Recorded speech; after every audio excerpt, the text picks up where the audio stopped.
national housing is there, and what is it doing about this? Yes, it is creating affordable housing, but it's only for a certain tax, certain tax bracket, but it's only for a certain tax, certain tax bracket.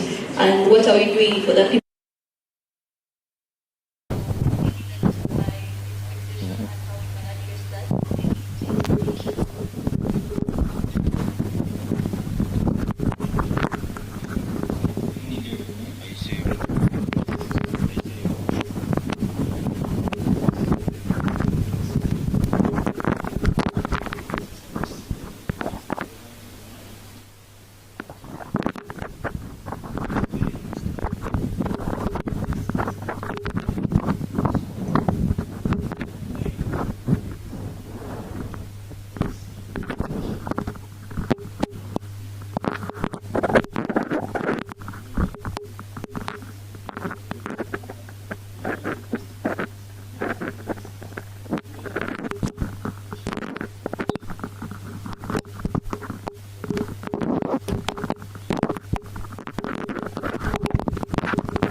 very important source out what you see. They are curious and willing to learn better practices so that when you graduate, they become quickly relevant people in the economy, respect to their profession, particularly advancing sustainable development, which is one of the pillars of the NDP4 and the 10 perspective. 5. They want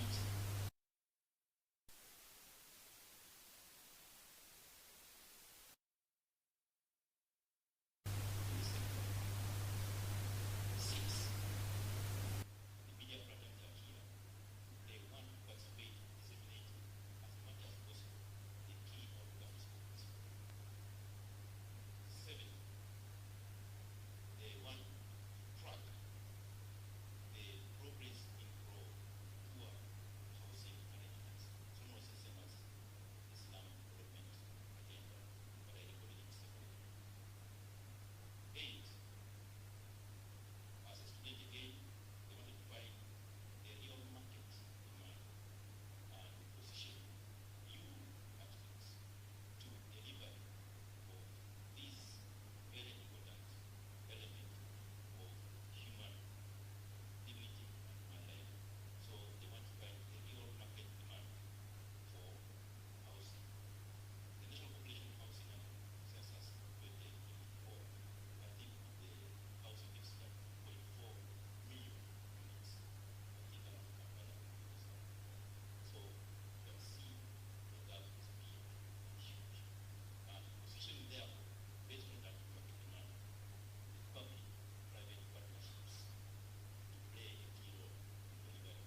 Back to the speech.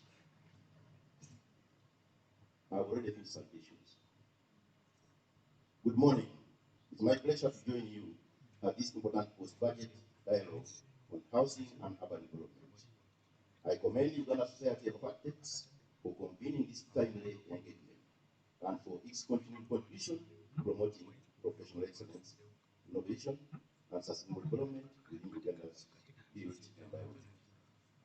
Today's dialogue comes at a defining moment for our economy. As Uganda advances towards middle-income status and implements the fourth National Development Plan and the 10-fold growth strategy, the quality of cities, housing stock, and urban infrastructure will increasingly determine our competitiveness, productivity, and quality of life. Housing is therefore not simply a social necessity. It is a strategic asset. Real GDP is projected to grow between 6 and double-digit percentage over the medium term, supported by continued public investment, private sector expansion, industrialization, commercial agriculture, tourism, and development of mineral, oil, and gas sector. Inflation remains well contained. Our financial system is stable, and investor confidence continues to grow. These macroeconomic fundamentals provide a solid foundation for long-term investment, including housing and real estate. However, strong economic growth must be accompanied by well-planned urban development. According to the 2024 National Population Census, Uganda's population continues to grow rapidly, while urban centers are expanding at one of the fastest rates in Africa. Every year, hundreds of thousands of Ugandans require decent housing, better transport systems, commercial premises, industrial space, schools, hospitals, and supporting urban infrastructure.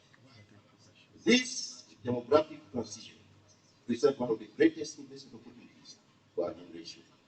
In other words, we're saying you have big opportunities for you to expand businesses, make money, but also contribute to the economy. If well managed, rapid urbanization will increase productivity, stimulate industrialization, deepen domestic markets, create employment, and expand the country's revenue base. If poorly managed, however, it can lead to congestion, informal settlements, infrastructure deficits, environmental degradation, and rising fiscal costs.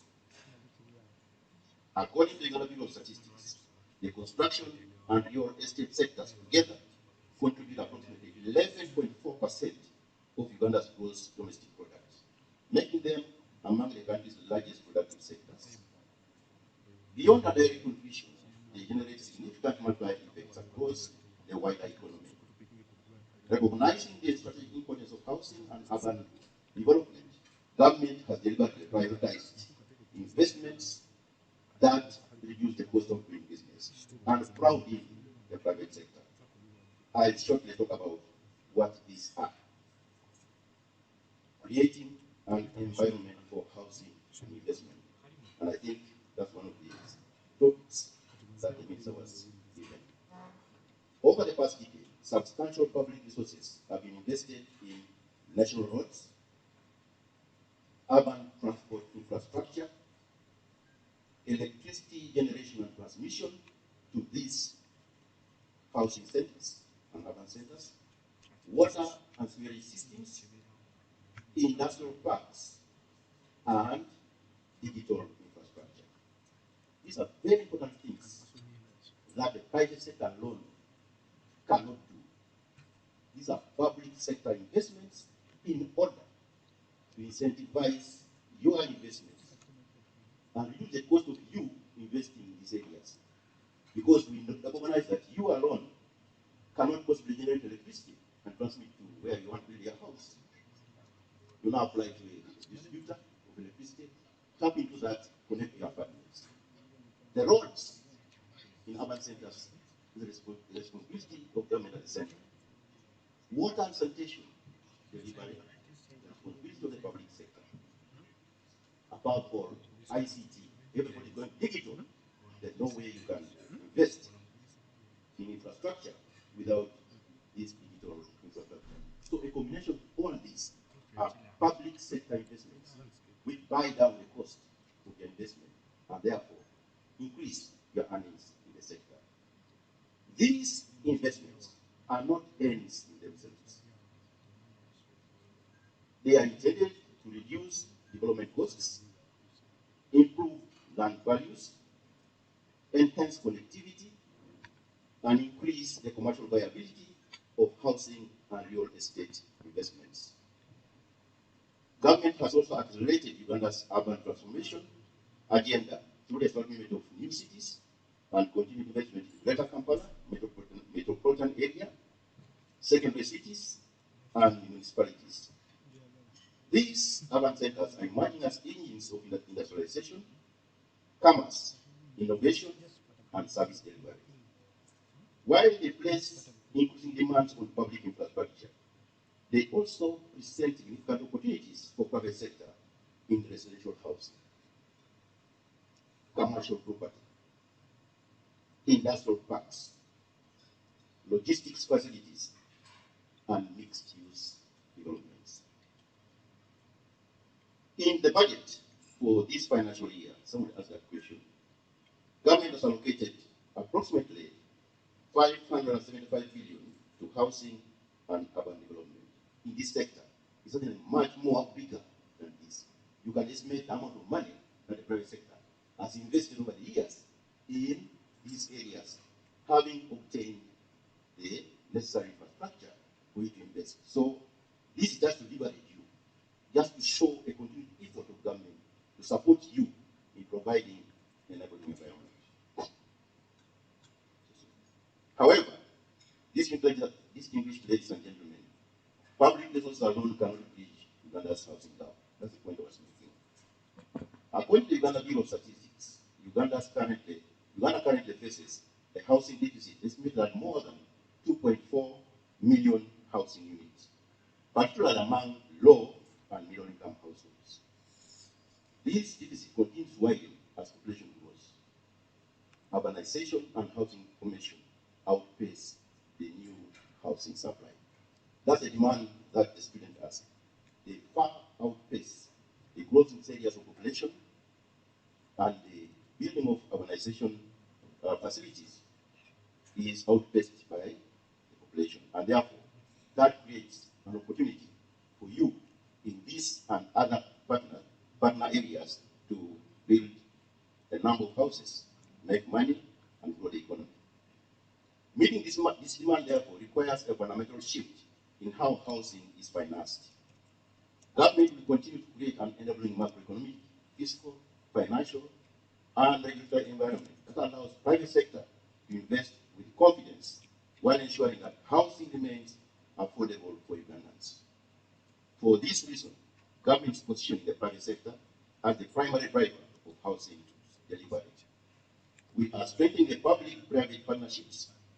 Dr. Samugere with me participated in one of these, expanding opportunities for institutional investment, promoting innovative financing mechanisms, and improving the overall investment climate to attract long-term capital into the housing sector. Government, therefore, is positioning the private sector as the principal engine for housing delivery.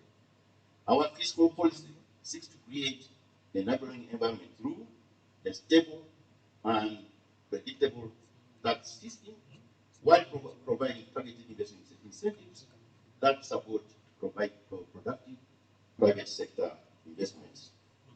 Under the Income Tax Act, qualifying investors continue to benefit from capital allowances on industrial and commercial buildings, plant and machinery, and other depreciable assets that reduce the cost of long-term investments. Qualifying investors in this area continue to benefit from capital allowances on industrial and commercial buildings. You know it very well. Plant and machinery that we install in these facilities. and other judicial assets. So the incentive regime is quite wide, and it's up to you to seize the opportunity and go ahead and invest. In addition, the investment code continues to facilitate strategic investments by providing investor services, while the legal framework for real estate investment trust rates provides an opportunity to mobilize long-term institutional savings into professionally managed real estate developments. As Uganda's capital markets deepen, the rates have potential to become an increasingly important source of financing for commercial, industrial, and affordable housing. This makes it easier for us to mobilize private investment while preserving fiscal sustainability. Future reforms will continue to be guided by principles of simplicity, predictability, fairness, and value for money. Every tax incentive must generate measurable economic benefits through additional investment, employment creation, technology transfer, and expanded housing supply. And of course, expanded incomes for you, the investors in this sector. What are our strategies for mobilizing long-term capital before I conclude?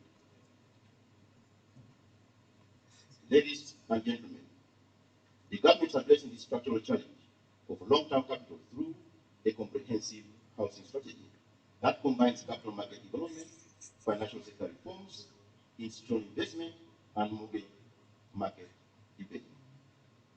We are strengthening the Uganda Development Bank with financing windows, supporting the mobilization of long-term domestic savings, promoting blended finance, expanding risk-sharing instruments, and encouraging greater participation by pension funds, insurance companies, and development finance institutions in the housing finance.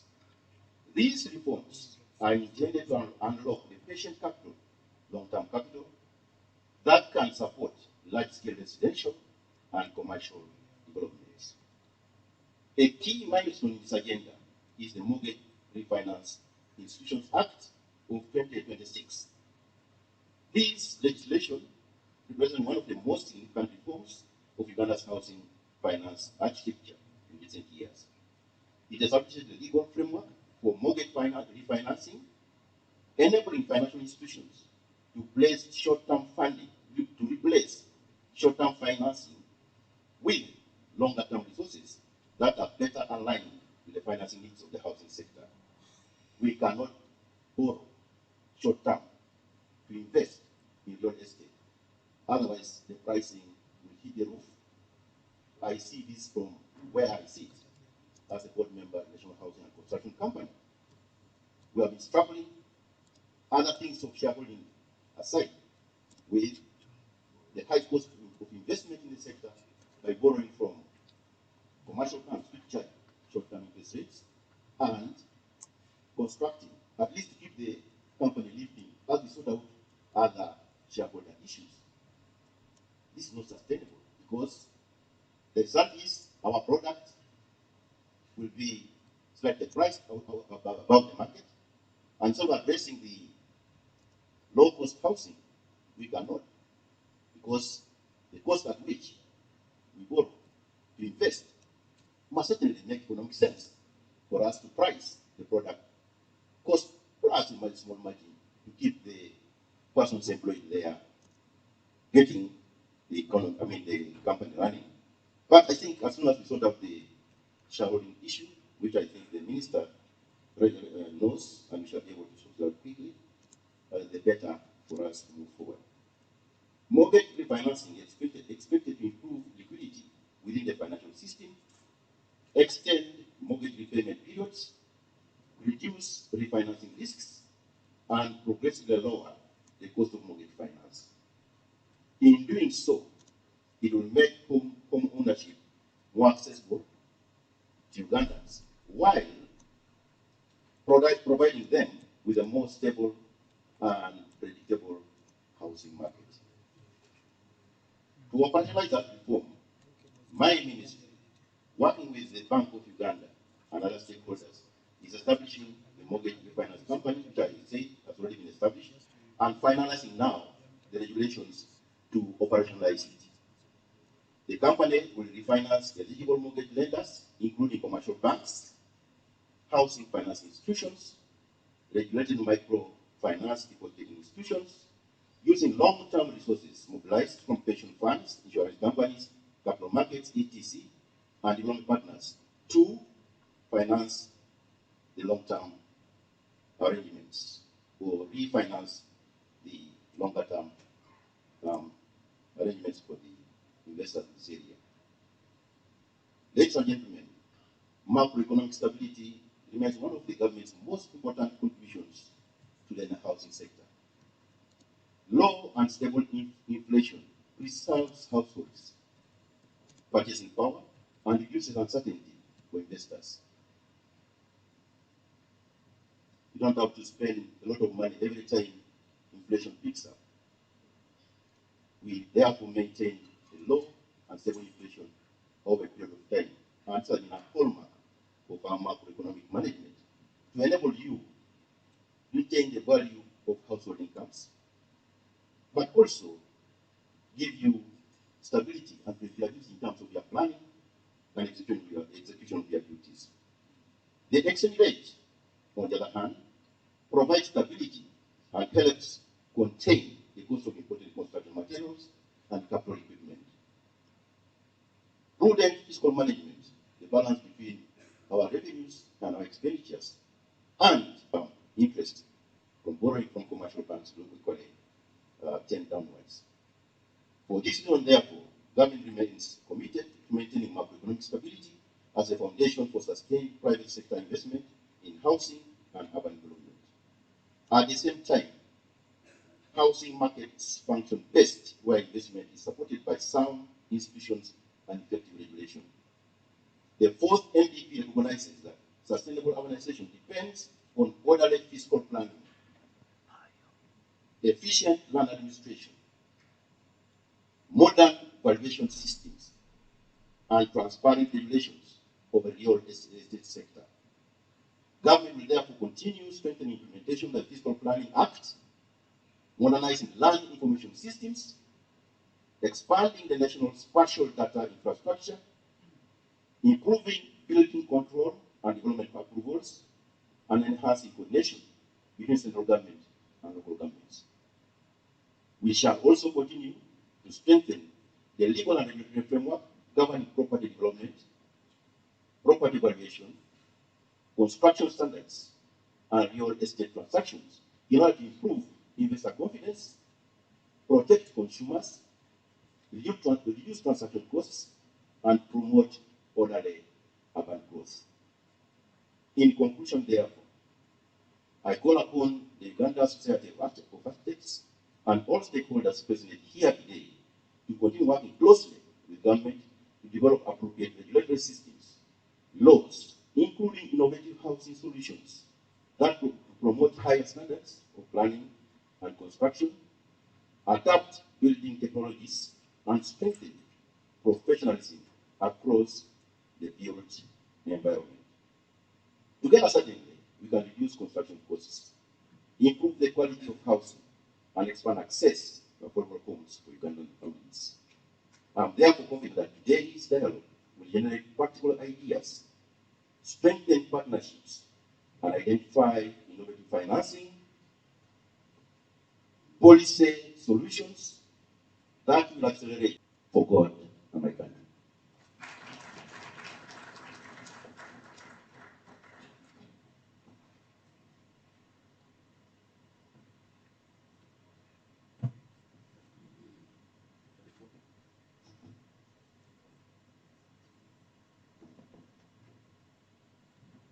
Thank you, Mr. Chailap. I think we can all see that the money is there.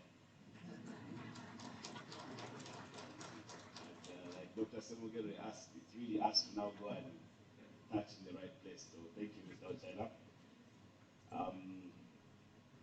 That's a very important document, so we will share it with everybody afterwards because there's a lot of important information there, mortgage rates and everything. Before we proceed, I would like to recognize three members from on this high table here. All of them are from the Parliament of Uganda.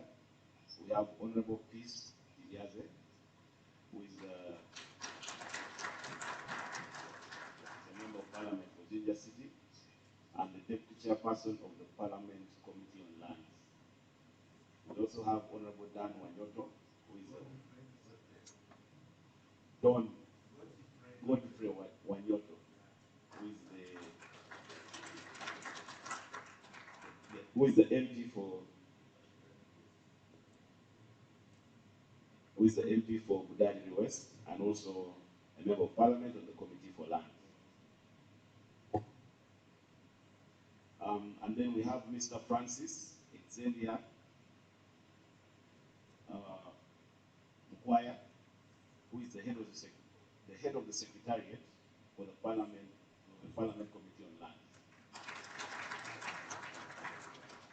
So thank you all, and you're most welcome once again. At this point, I would like to invite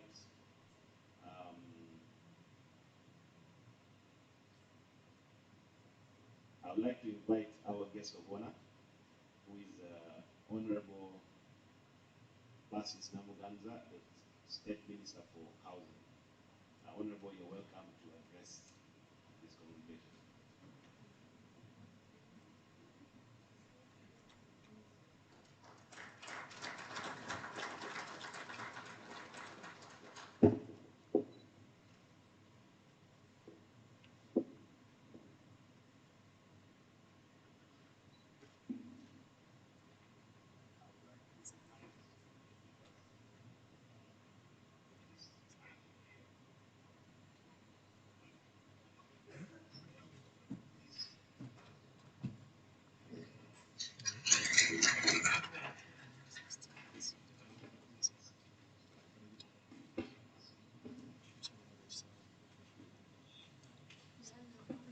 Presenting my colleague, the Minister of Finance, Mr. Taylor, the President, Uganda State of Ethics,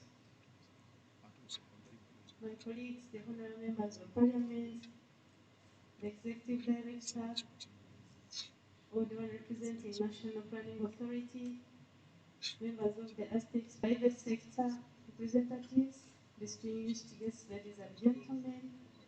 Let us tell us good morning. Good morning. I'm Princess Namuganza Basis, the Minister of State Charge of Housing, and I'm happy to be here.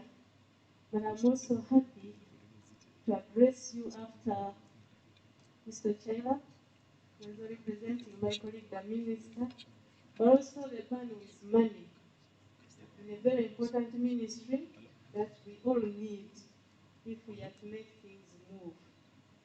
I was telling him that you've made my work easy, actually. I don't need to suffer.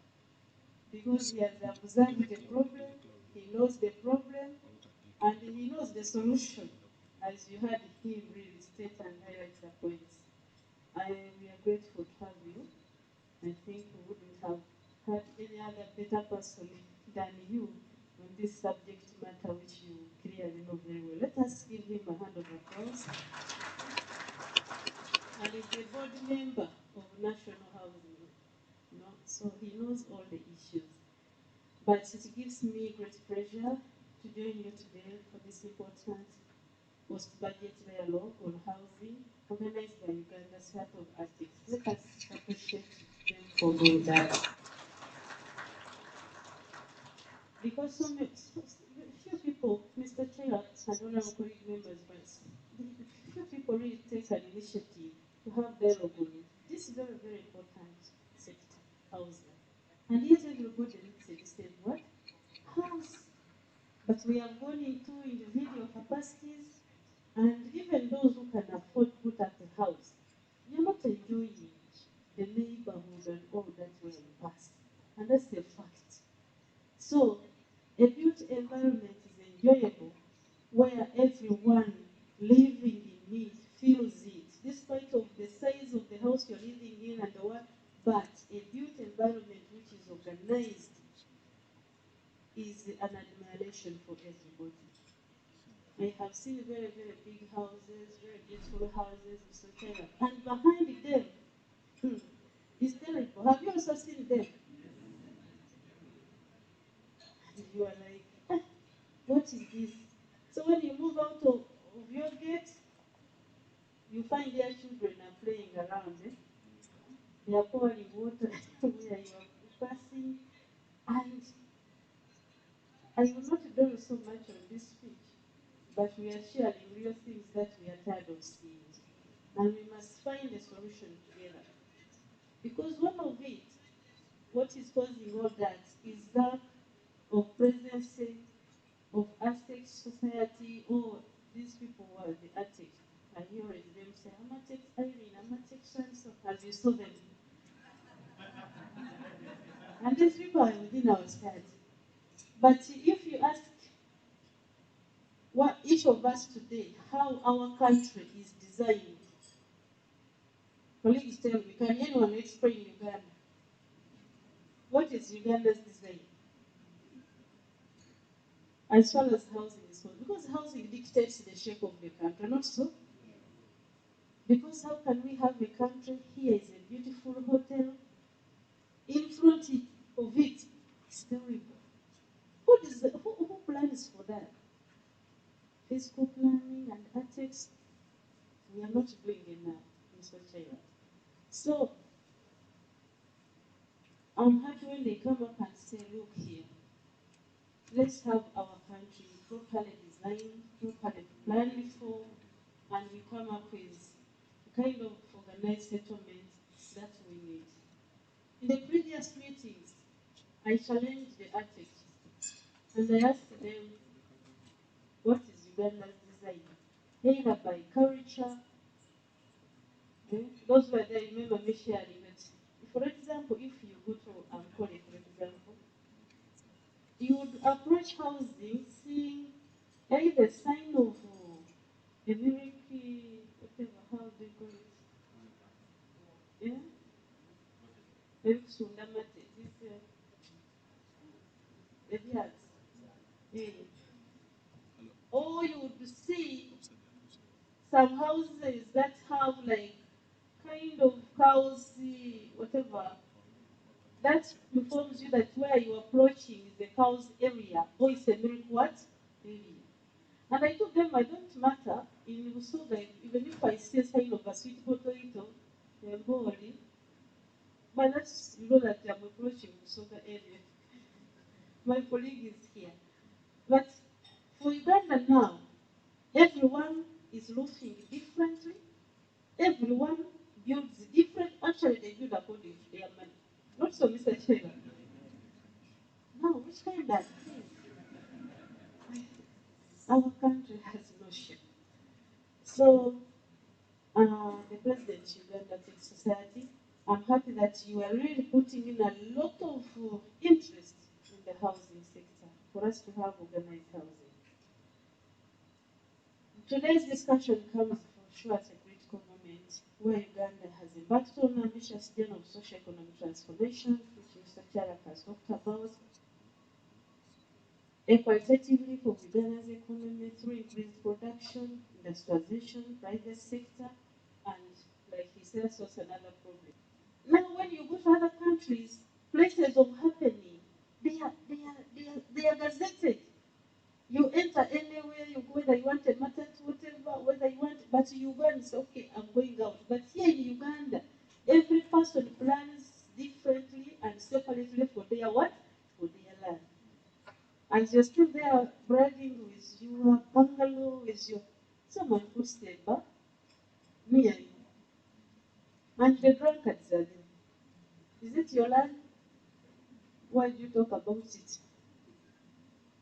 They are dancing the trust night and you have nothing to say. You know, I saw one of the rich men, they put a bar near his house and he moved out with the towel and stood at the balcony and started looking at the drunkards and what dancing.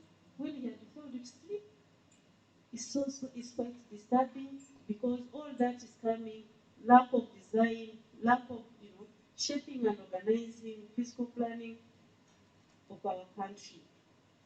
So, ladies and gentlemen, Uganda's commitment to housing is firmly anchored in Vision 2040, which we all know, which aspires to transform Uganda into a modern and prosperous country with well-planned, sustainable, and inclusive human settlements.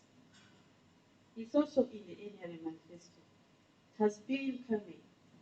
Every year, in and out, housing has been one of the issues in the NRA manifesto. But implementation is yet to come. Housing therefore occupies strategic position within Uganda's development agenda.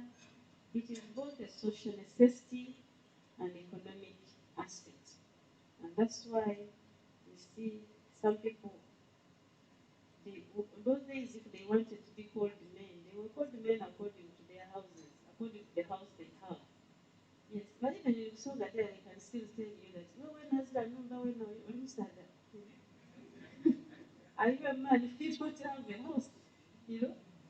But now, these days, to have a house is not as simple as you think. By the way, have you noticed that even constructing in the villages has become very difficult?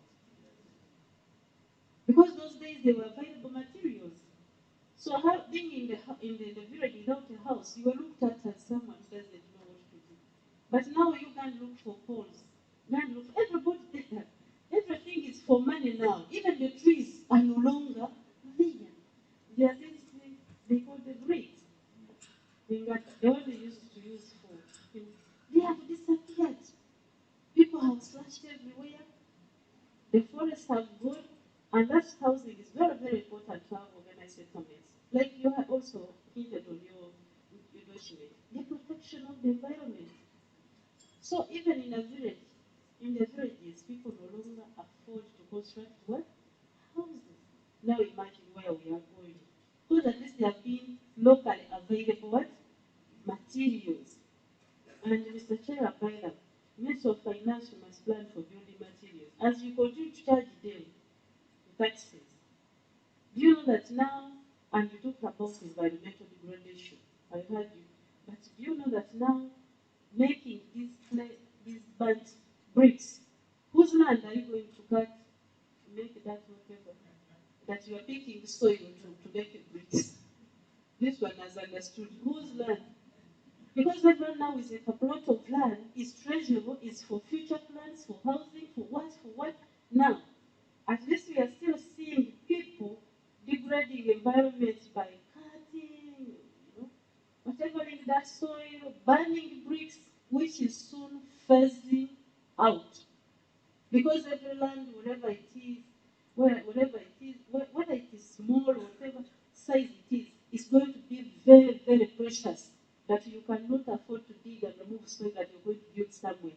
Then here where you've done, what is going to be done there? Because it also needs to be refilled for anything to be done there. So I think we should think ahead if we are really thinking about this house, whatever. And in cabinet, I heard about the taxes and they said, no, let the taxes be there. But the taxes are there, but what is the next? Because this is a multi-sector sector which involves a lot of sectors. Now, if you charge here that you want money, somewhere we are going to lose heavily. Like the building materials now are becoming a very big challenge. Last time I was in Hoima and people were there, like kind of, I would say maybe peaceful demonstration, because trucks had been denied access to these sandy areas, because sand became a mineral. Now picking sand, people are bribing. Can you imagine? They are bribing to pick sand. So it means that the cost of sand, as it reaches the site, has more than doubled. Because now the Ministry of Environment has protected sand together with the Ministry of Minerals. Sand is now a mineral. Now, where building materials is going to come from last year? Tell me, colleagues, where are they going? And then to make matters worse, Mr. Chailaku adds the tax on it. Seriously. And then the architect is telling us that we need to have organized what? Settlements, which will be reflected in terms of what? Housing. So that's why we need to come together as a whole government approach to see whether we're on the right track. Because as you impose taxes, you think that I'm imposing on Namgan of housing. And again, then the whole government is affected in one word, what? The other. So, to achieve this objective, the plan prioritizes interventions under 5 broad strategic pillars. 1, undertaking policy reform and recapitalizing strategic housing institutions such as the National Housing and Construction Company, which Mr. Chaira has talked about and is a board member. By the way, it's not hard where we have reached to have these other dormant shareholder, Libya, get rid of it. And the confusion was on who represents Libya, because the president was opposed to this new government because he takes it as a rebel government. So it's not the government which we partnered with. Now, by for us compensating them, like we are compensating wrong people.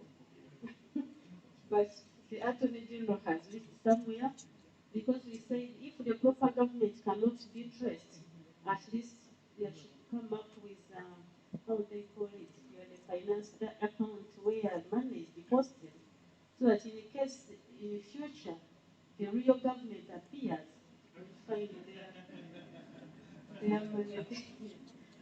Yeah, so that for us we move on as Uganda, because it has really affected us and limited us from getting stronger partners who can partner with national housing so that they move.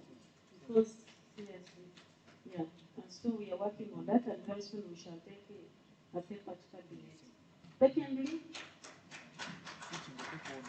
improving access to affordable housing finance through measures such as fast-tracking the establishment of a mortgage refinance, which you talked about, and I agree with you, finance company, and expanding access to credit for low-income households. I don't know, loans. I don't know the loans will really help us to do it. Before you start enjoying your house, and the banker is at the door, people have seen people almost committing suicide. After building, do you have bankers here? Housing finance, my own. Where are you around? Yes, I am. Where is? You come. You come. Give us some percentage here. Are they seeing you? You come here. I didn't want him to explain this. What is this of giving a loan? Someone builds, they are monitoring. Someone finishes, they are monitoring. When it's about 8 years entered for 1, 2, 3 months, the issue also well, still. Because the banker is what? The money. Are you using us to invest for you? Or what is the problem? Good morning, everyone. Thank you, Princess. Honorable. Putting you on the spot. But issues concerning default rate is a serious issue, not only housing finance but generally the sector, but it is just two-way. It's just collaboration with the bankers and equally the customers. Some customers come and they overstate their incomes, and in there, sometimes we find ourselves in very tight situations. But we always try to see that before properties are sold out to the market, we give customers a very long period of collaboration with the banks. By the time we do the issue of default and property is being sold, at least most of the time, the customers equally been given an opportunity. We have been giving these structures in case the incomes have reduced. You came and put a mortgage at 30 years when you have no children. Now children have come. Your incomes have what? Been constrained by the income. You can always restructure those loans so that we can give leeway, because the banks are not the depository property. So, Honorable, that's what I can be able No, to say. the option is, why do you wait for me to finish the house? That's when you come and say you have failed to pay and you are taking away the what? The house. Colleagues, am I talking things which are happening? I have got so many houses, bank have marked them like NEMA these days. I hope we have people of NEMA today. Is NEMA here? Hey, you have not invited the NEMA people. That's where Christopher. Yes. Yes, that's what I want. Don't talk about 30 years. I'm talking about you waiting for me to build and I finish and then you show up. But you've been coming to the site to monitor where I have reached. What is that? Honorable, I may not be able to fully explain that, because where I sit as housing finance, I don't think we have been faced with those kind of circumstances. I don't think so. As long as I know, for the 10 years I've been housing finance, we haven't had those challenges. Okay, Christoph, if I may ask the last question. Yes. Are there bank supervisors who admire people's houses? That is very unethical. I may not be very unethical in banking. It's very unethical. Okay, let's clap for Christoph and he goes back to... Yeah, but it's really a big concern because really people have been going now to banks, commercial banks, they borrow, they build. At the time they start enjoying their houses, the banks are taking what? The houses. So there is a lot of depression in the society, and that's why the only way forward and that will enhance our economy and stabilize people's minds is for government really to involve us. So we can have PPP, as Mr. Chalap was saying, but at least if government builds and people rent to own, like that's what most countries are doing, people will be settled. But for the bankers to wait, you break the sand, you quarrel with what? You quarrel with what? You bring them, then you paint properly, they come to the site. That's why I think some of them admire people's houses. They look at it and start issuing notes. When are you completing? As if they don't know, they don't read in their system. Then from there, after 2 months, they say, the banker is saying, you pay all the money. From there, they take the what? It's so depressing, colleagues. And such a person can never live a normal life once again. So this issue of housing is very critical. And government can no longer afford to ignore it. As I told you in the beginning, that even in the villages now, it's very hard to build what? A house, because local building materials have disappeared. Today's dialogue, therefore, presents us with an important opportunity for reflection. 1, are our current budget allocation adequately aligned to the priorities identified under NDP4? And while the Minister for Finance was presenting here, so Mr. Chairap, he said that you will ask that the guest of honor. Seriously, I am not the one who allocates. He avoided that question. But now, how much do I have? Maybe my commissioners know how much do we have really. But are you identifying the allocations of the budget as identified under NDP4? Because housing is very critical. Even if we are to have a PPP, we need the money from Ministry of Finance, and I want you to take that to my colleague, the Minister, for us at least to acquire land, the slum, upgrade those slum, whatever you've talked about. We need to buy off all those slums, and then when these partners come, government contributes the land as the major capital, our major contribution, and that's what other countries are doing. But now look, Uganda, we don't have land, we don't have money. So how are we going to implement the PPP, system? So the second one, what will it take to deliver to our national housing commitments? Of course, financing is key, but all of us must reflect and other contributions that must come along with that. 3, are we investing sufficiently in the interventions that will unlock housing delivery at scale? That's why you see the National Board of Architects and the architects are saying, here we are. We are ready to contribute to the design systems of our country to make it decent and look better with very good art, you know. But this time of saying this one is roofing like this, the other one is roofing like this, the other. I have also seen houses which want to fall, which want to collapse. Is it bad manhood or, I mean, how do they call it? Workmanship. That's why they build some houses like this. Have you seen those houses also? Yeah, sometimes even some of them are stolen. And those who are built, they have been paid. I wonder. I keep seeing such houses. You see a very huge house, but it's like it wants to do what? To collapse. And the designers, you are there. I don't know whether the people lack professionals where to find them. How do we promote you? I think that should reflect. Because some of you, they say, the architectures, they are very expensive, the good engineers are expensive. And so I was going through internet and I saw that some architects online, they are designing affordable houses. And that's why we need them. Because even the way we are constructing, Mr. Chaira, is very costly. This system of bricks laying and all that, they are very costly. Even a simple house that would cost little money, I think that you need to come up with that innovation and guide us. Because I have seen online, people say that you can have a house of 25 million. This online, you also see those things.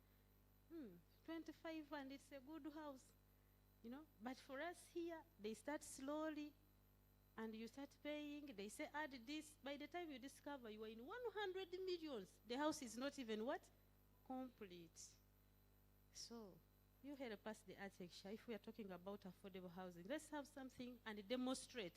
And we showed the head of the nation that it can work. 3-bedroom, 2-bedroom, we come up with something. So Chilap gives us money, we get a site and demonstrate affordable what? Housing. Yes, how it will look like. Now, if you want to clap, you clap. If you yes. For me, I think that's a good idea. So that we stop just talking about affordable, but we cannot even have an example. When you visit other countries, they have this. We went to Kigali. We were able to visit affordable housing. And they are cheap, and you would wonder. They are okay. They are decent. And the CEO National Housing was also there. So can we have some, even if we have maybe 10 acres of land, and demonstrate this? And we say, yeah, what we have built there is what we want in different parts of the what? Of the country. And the architecture gives us very, very good designs. We shall come up with something beautiful. And Ugandans believe, like, by seeing, they are like Thomas. They are doubting Thomases. Yeah. So the ministry remains fully committed to strengthening the housing sector and creating an enabling environment for sustainable housing delivery. Ladies and gentlemen, it's clear that housing is a multi-sector investment. Housing expenditure extends far beyond the budget of the Ministry of Lands, Housing and Urban Development.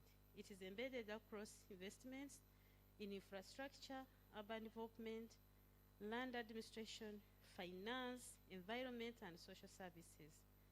So no single institution therefore can solve Uganda's housing challenges. And when you tackle housing, you're stimulating all the other sectors for growth, and even government will generate more revenues, because other sectors, even food, you see how many cooks can bring food on the site. Just one site like this, you find a person with morning tea, you know, chapati and what. So even the people around, once you support the housing sector, all the other sectors are indirectly supported. The Ministry of Finance, Planning and Economic Development therefore must mobilize adequate resources, Mr. Chaira, develop enabling fiscal policies, and create incentives that characterize the investment in affordable housing. Like I said, purchase land, we demonstrate this. You talked about local governments, and I totally agree with you. There is a huge gap of coordination. They had kept their land, but now local governments also have now started messing up with what? with their land. So by the time we move there, if we don't start right now, we shall find when local government is more messed up than even Kampala. Who believes that Kampala is messed up? Is that the city we want? Because even the gaps that had remained there, every day they are fixing what? Other buildings, other buildings. Other buildings have also been drawn by architects. They take you to a place, you see that, and they say architecture, design a house which fits here. The president, are you hearing that? You know, you want to organize the country, but who is drawing these plans which they are fixing in, these gaps which were like public spaces? So an architecture should, refuse and say, no, this was left there for as public what? Space. But they say architecture, you come and see and you come. Can you design a house? Yes. Which fits in this corridor? And you say, you just pay me. How many days? 2 3 to be ready in a corridor. We were having a challenge here. You remember this old tax park? There was a corridor there which was not supposed to be built in. When I was Minister of State for Lands, someone went and told that section, you come and see. They came and saw. And I said, but this is a pass where people always pass to enter the old tax park. They said, no, a building will fit there. And that section designed the building. Now you cannot even know that a corridor has ever what? Existed. And the whole thing is now sealed off. Now what is that? So through your job, can you sensitize others and tell them, if someone calls you, even if he's a minister, and says, there is a corridor here in this city, Anatek, come and see, can you design for me a building that fits? You tell that person that, no, minister, this is a corridor. I cannot design what? How many are willing to do that? Architectures. Yes. What am I thinking? Yeah, that's my friend of mine. The president didn't raise up the hand.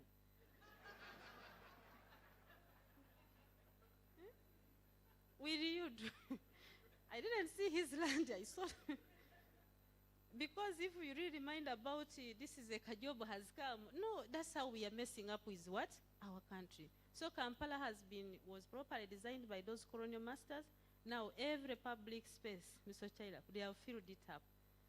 And that's why last time, Honorable Jacqueline Babas raised the matter of concern in the cabinet about the Kololo plots, Kololo land, those homes. Some of them were 2 acres, some of them 1.5, some of them 1. Now KCCA, did you invite KCCA here? You should always invite KCCA. Upon lease expirations, they are now demarcating those plots into 4, even 8 what?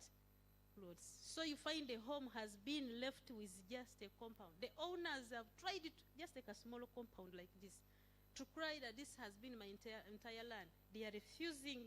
Once they see that your lease has expired, a deal has come. They sell your compound, you're seeing. And people have built now other, high-rise, or in something which was your compound.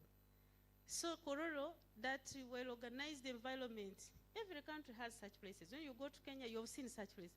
So now Kororo, we have lost it. Because now for them, almost all those leases are expiring. And KCCA, they don't want to know. They will not give you the whole lease as it was. They give you, this is what we have seen, according to our assessors. And we want to address that. When we were debating the Kampala paper, we said this must stop. And the architectures are busy drawing new plans because new plots have been demarcated. So the country continues to lose shape. So distinguished participants, the scale of Uganda's housing challenge calls for corrective action. That's why I'm saying that we must have all these smart sectors together, because an architecture, what will you design when now KCCA has got a plot which was originally 1, and they have made them 10. And that's why we are now coming up with the law strengthen on the urban areas. How many acreages of land should be allowed to be titled? Because now people had gone even below the normal standards. You find someone with a title of 5 decimals. Yesterday, that's what we were debating the whole day. And it is us, Ministry of Lands, that have created such a title. So if we go giving 5 decimals, 8 decimals, at least the standard was 11, which 11 was also not all that, but now if we are to copy from Kigali, if you cannot afford an acre in the urban area, you should not be given a title. Yes, you can sublease, but we want to, to organize. Then you design what fits in there. But now for you, they will call you in Corolla and say, this was one plot, now they are 15. So can you draw for us the houses of different what? And before you say, I've gotten a job, and that's what you will go and do. At the end of the day, the country is built into a slab. So it's a approach of organizing this. The civil society organizations have a critical role in promoting housing rights. But I have not seen them. Where are they? Even here we have civil society. What do they do when it comes to this? You give them a microphone before you wind up. Me, I have not seen someone who has come out to help us seriously. I have seen environmentists. You have seen Mr. Channel. Hey, don't take Mavila, don't. That's why even we have Mama Mavila as the minister. But housing, we are dying, you are there. What is the problem? Yeah, thank you so much, Princess, for raising that. Waiswaka Kaire is my name. I'm representing ACT Together Uganda. Civil society organizations are not sleeping. And we are doing a lot of engagements in communities. We are trying to define our approach in low-cost housing. We are also trying to fight for our space as slum dwellers in the country. And we have mobilized over 10,000 slum dwellers, organized right from grassroots up to a national level.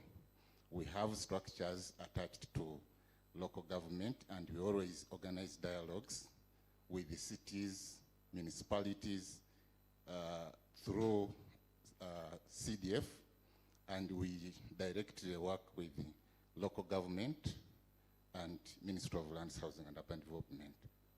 You don't call the press when you're doing those things? We work with the media in most areas, and we always interact with the media in that. For instance, if you're in Jinja City, our engagement, we always invite media, and they always publish some of what we do and our work. Okay, Waiswa, now that you're here, we need more energy. Because now you're talking about the slum, whatever, yes, but I have not seen you resisting, fighting for an organized environment, organized housing settlement, kind of thing. Have you, for example, protested that why Jinja State you are talking about? Do you know Jinja has also been destroyed? Yeah. Oli musoga. Ndi musoga mwene. Ine ebikuubo ebyonna byonna muyindi byalekanga yategeka bulungi. Babyonoona bazimbamu amayumba. Wabibonako? Yeah, Honorable, recently we also supported... I'm sorry, we are in our diary. Yes. We supported, there is a crisis, there is a crisis, you're very much aware that civil aviation is expanding the airfield at Chimaka. Yeah. And there is Ambakoti Market, which has existed for some good years. And because of the expansion, this market is going to be affected.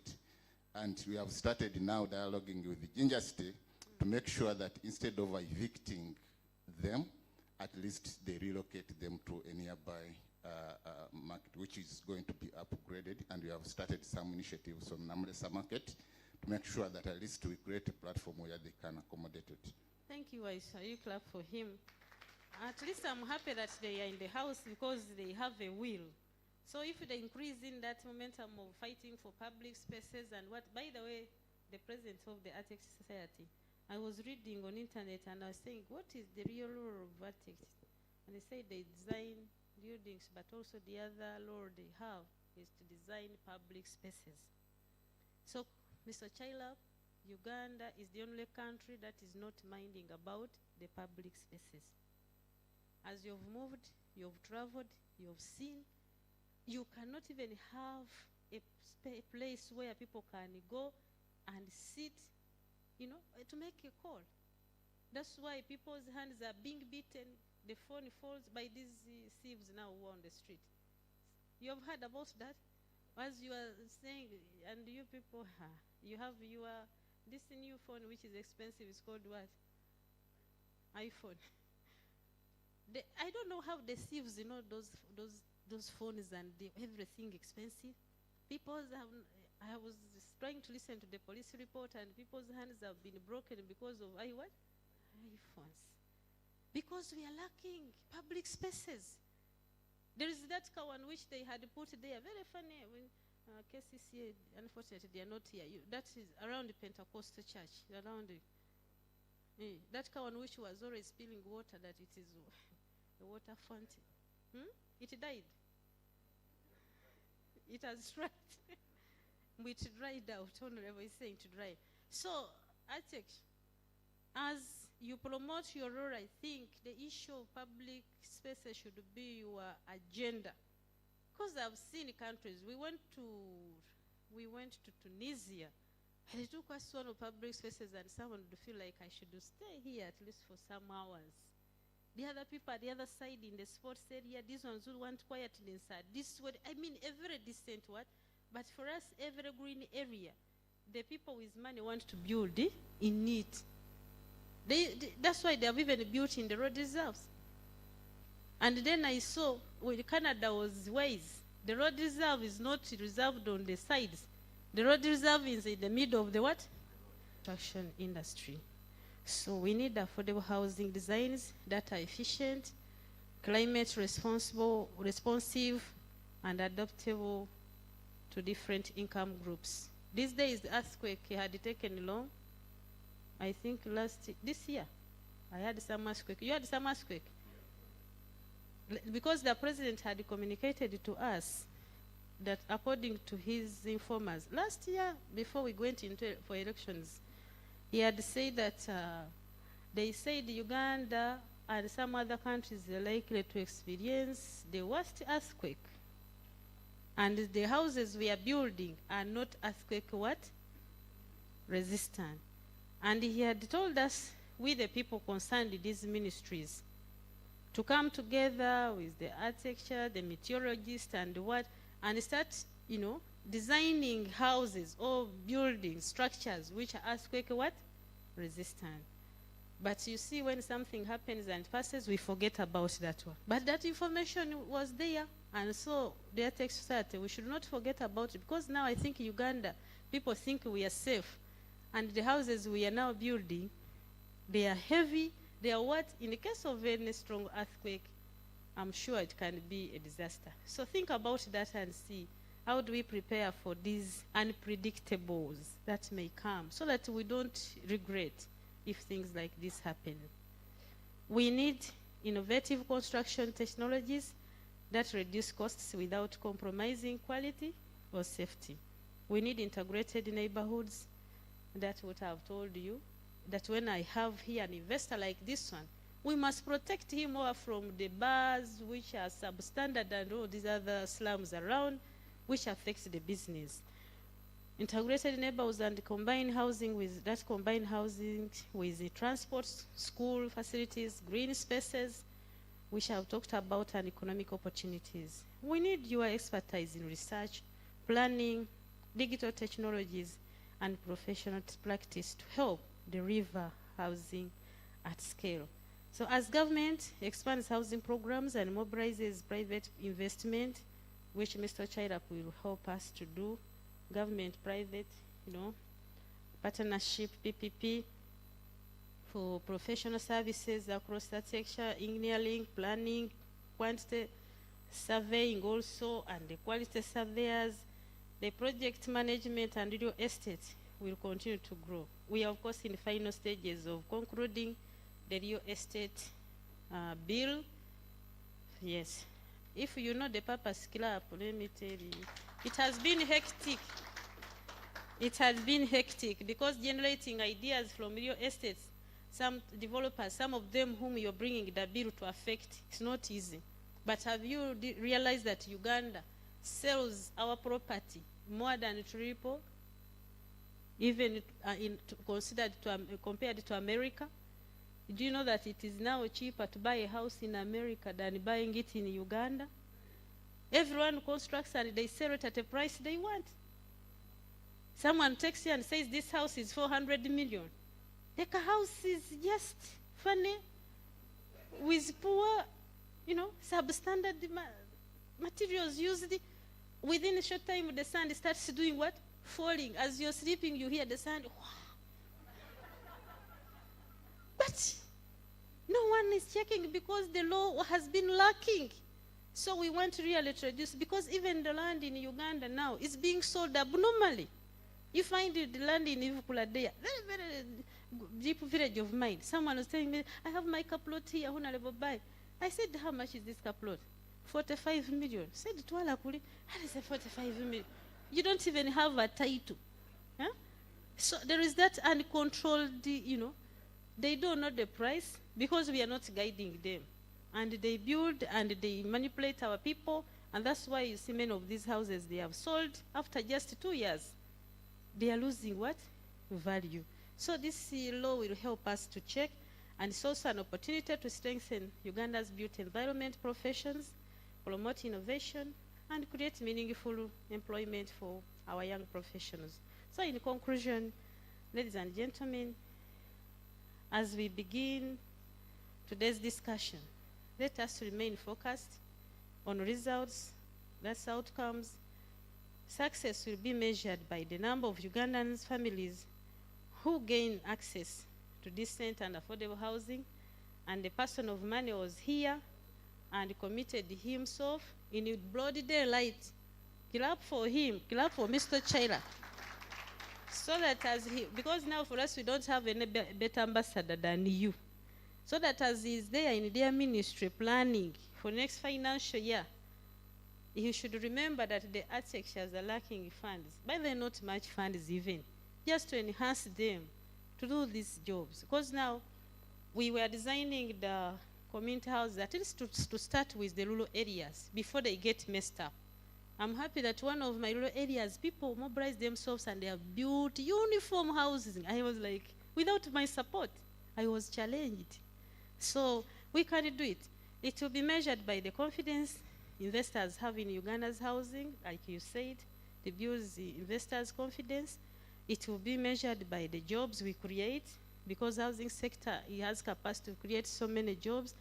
The communities we build, the contribution the housing sector makes to our country's economic transformation. So I encourage everyone participating today to share practical evidence based on recommendations that strengthen the link between our national housing commitments, our budgets, and implementation. The ministry is committed to considering the outcomes of this dialogue. President, I don't think that you've done something. Of course, you are here with my housing sector. Commissioner Architecture Irene is there. It's good. She's also an architecture. You stand up and they see you. That is the commissioner in charge of housing. And the other staff from the ministry are here, of different departments, including Uganda Land Commission. Mr. Nyumba is there. I encourage everyone to be an ambassador of housing, of decent housing in Uganda. Because when all of us are living decently, all of us will enjoy our country. You can never enjoy your house when outside of your surrounding, people are living in miserable structures.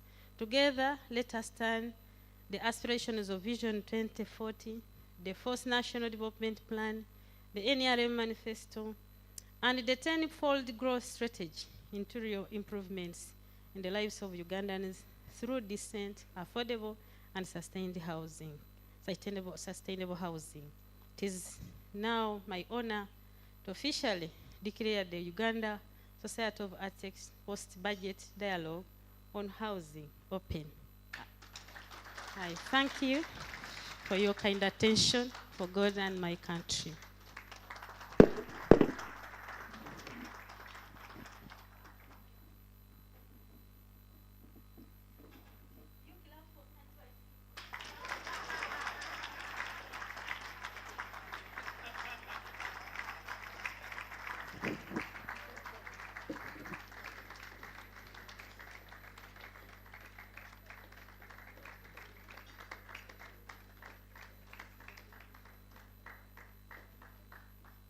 Thank you, Honorable Minister. We shall continue clapping until you leave. Because you have assured us that there is money and it's going to be solved. To fellow architects, the challenge has been thrown to us. So let us prove that we will solve this problem together with all the stakeholders. The engine behind this dialogue has been architect Vanna Mbabazi. This is the V12 engine that has been pushing this discussion. So at this point, I would like to invite architect Vanna to come and take charge of her project. we can clap for her as she comes.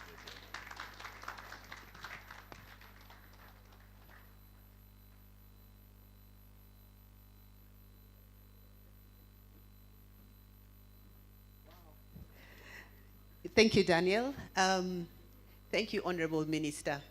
You have really brought out the spirit of the dialogue. I saw you chatting with our representative from the Ministry of Finance, and I'm sure you'll continue with our bankers, with our civil society. This is the spirit of the dialogue. So thank you so much. I just wanted to say, Housing Finance has been my bank for more than 25 years. And I can assure you, the challenges with the defaults, maybe it's another bank. But yes, yes. So, yes, because when I went to get a mortgage, I asked for so much. And they told me, hey, you'll not manage. Come. And that's why I like them. But we are going to, please, Rapporteur, we're going to try and answer your question. Do some research and answer that question on defaults, because it is something. So thank you so much. And once again, you're all most welcome. Let us now get into the second part of the program, where we are going to listen to the keynote address from the National Planning Authority. Dr. Joseph Muvawala was prepared an address for us. He was very eager to deliver it, and then he was invited to Parliament for a session, and he cannot be here with us. But he was torn. He was torn. He wanted to be here, but he could not. However, with us, we had also invited the chairperson of the Committee for Lands, Housing and Urban Development. He also wanted to be here, but they had set a meeting. And thank you so much. The deputy is with us. That shows their commitment to this dialogue. With also, yes, Honorable Peace, thank you for coming to represent your chairperson, as well as Godfrey, Honorable Godfrey Wanyoto. Thank you so much for being with us. And we hope when they release Doctor, he will come also. I don't know. Just to let you know who prepared the keynote address, Dr. Joseph Muvawala, as you know, is a distinguished Ugandan academic, economist, and public servant. He currently serves as Katukiro of the Busoga Kingdom, but also the executive director of the National Planning Authority of Uganda.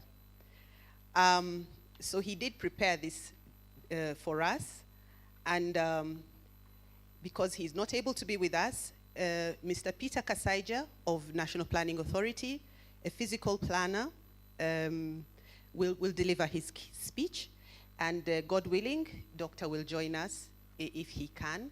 So without much ado, I'd like to invite Mr. Peter Kasaija to give us the keynote address, after which we will have, we'll see how to adjust the program, but most welcome, Peter. Yeah.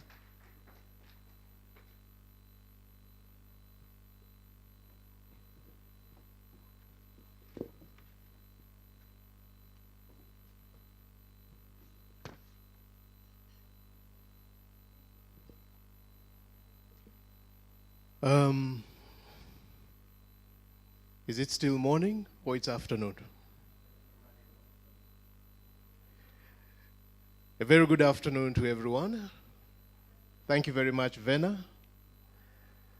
Thank you very much, Honorable Minister, Persis Princess Namuganza, Minister of State for Housing, for that very rousing speech that you've given.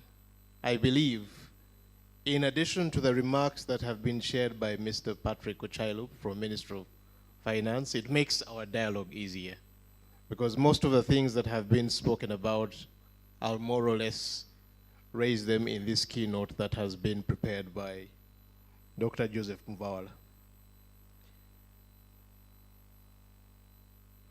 So the chief guest, the Honorable, once again, Minister of State for Housing, Persis Princess Namuganza,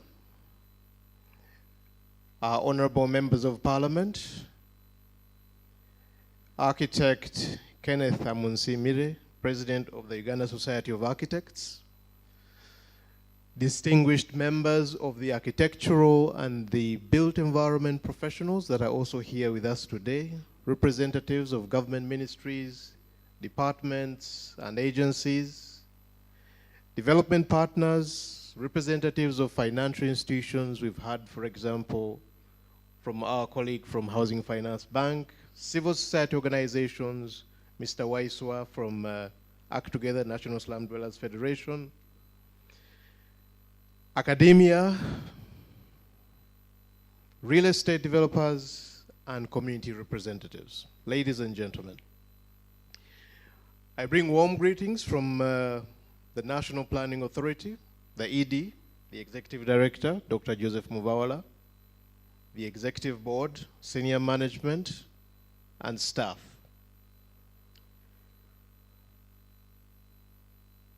As National Planning Authority, it's a deep honor to present this keynote address at this dialogue on promoting decent housing for different income segments. We think it's a timely endeavor, it's a timely discussion.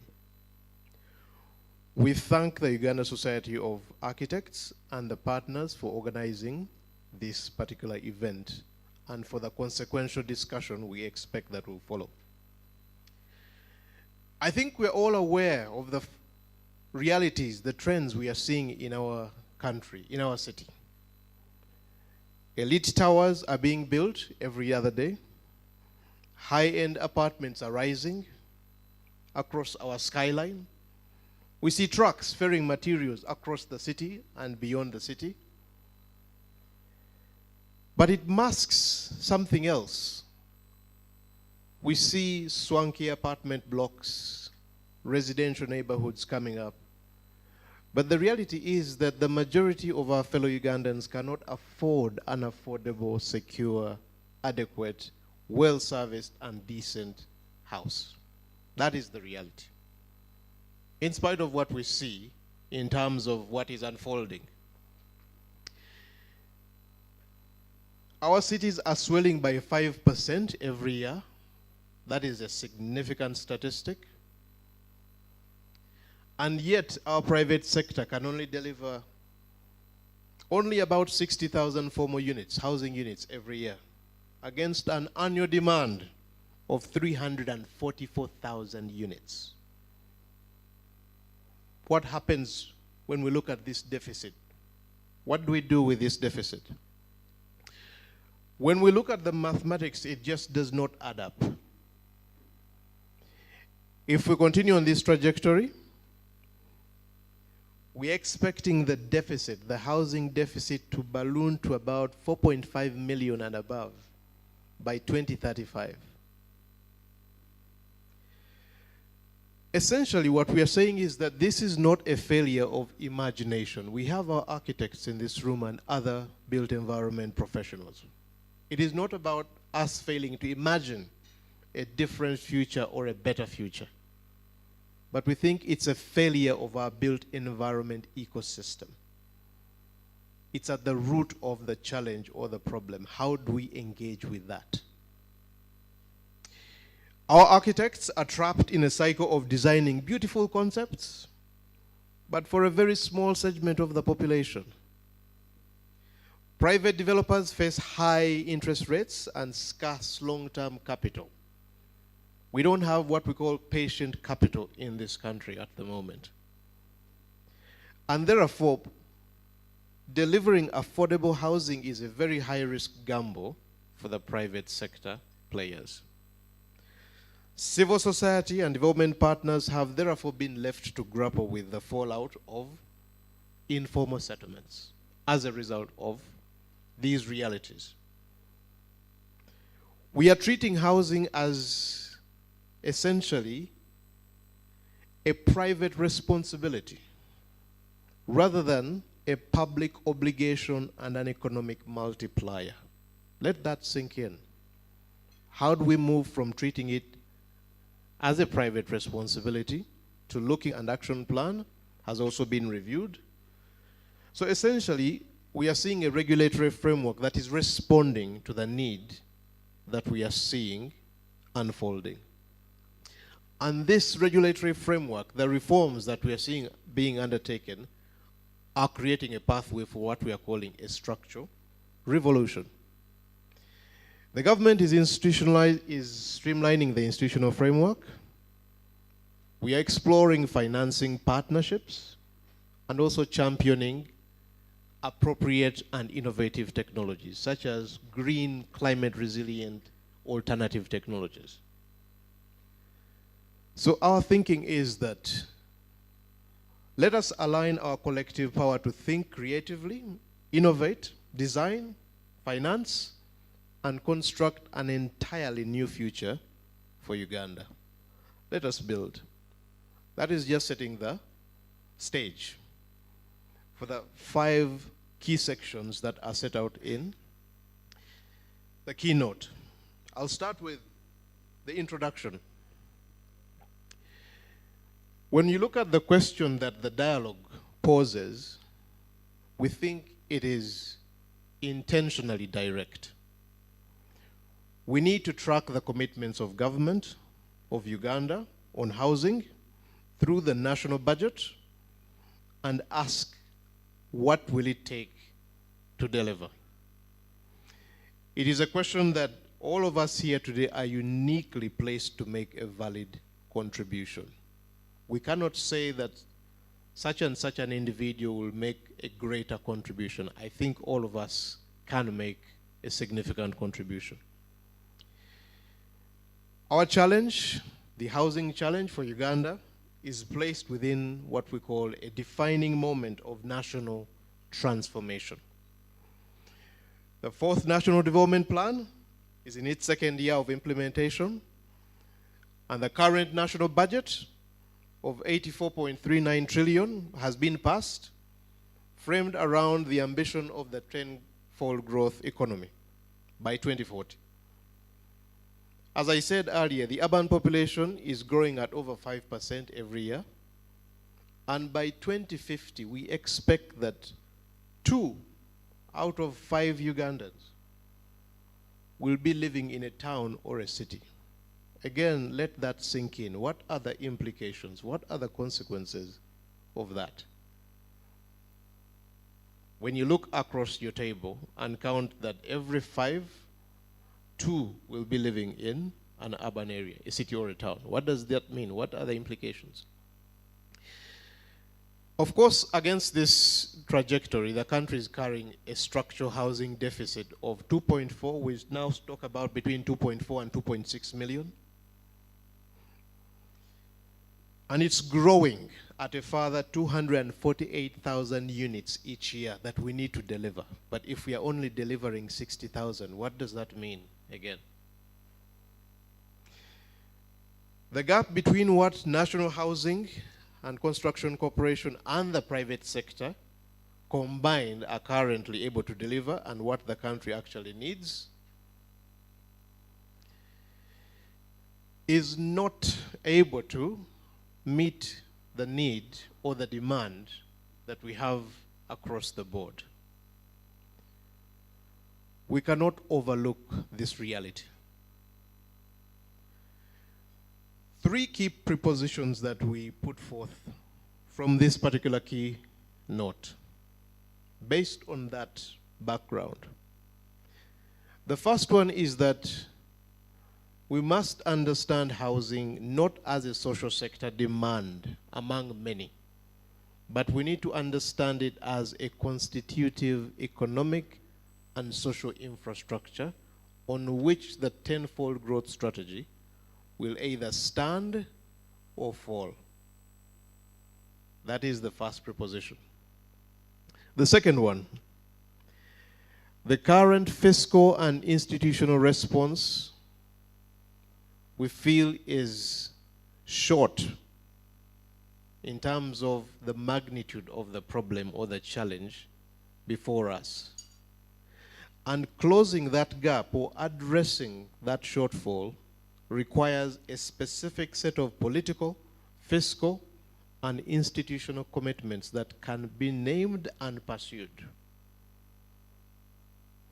Then thirdly, that the Uganda Society of Architects, together with the sister professional bodies of the urban built environment, you occupy a strategic position.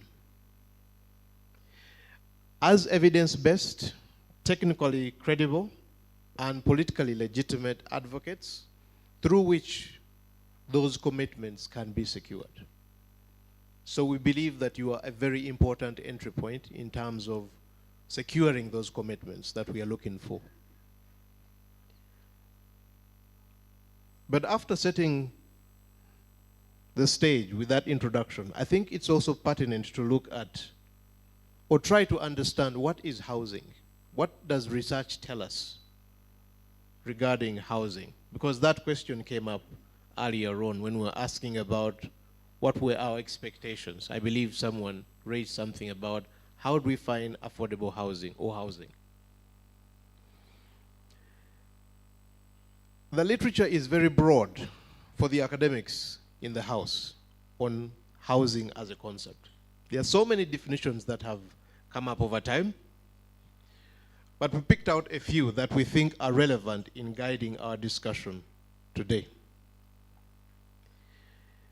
From those definitions, we see that housing is defined as a process and a pathway. So we cannot just restrict it to the envelope of a floor, walls, and a roof, windows and doors, but we need to have a deeper engagement or understanding of it in terms of the fact that it's a process and it's a pathway. It's a life process for any household or an individual. Housing is also an economic bundle. We talk about bundles in terms of quantitative economics.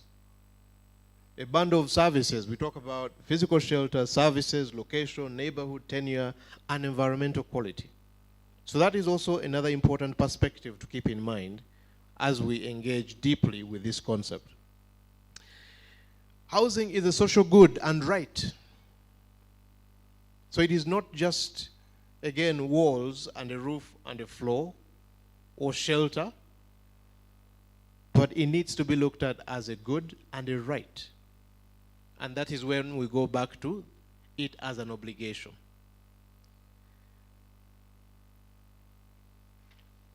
Then furthermore,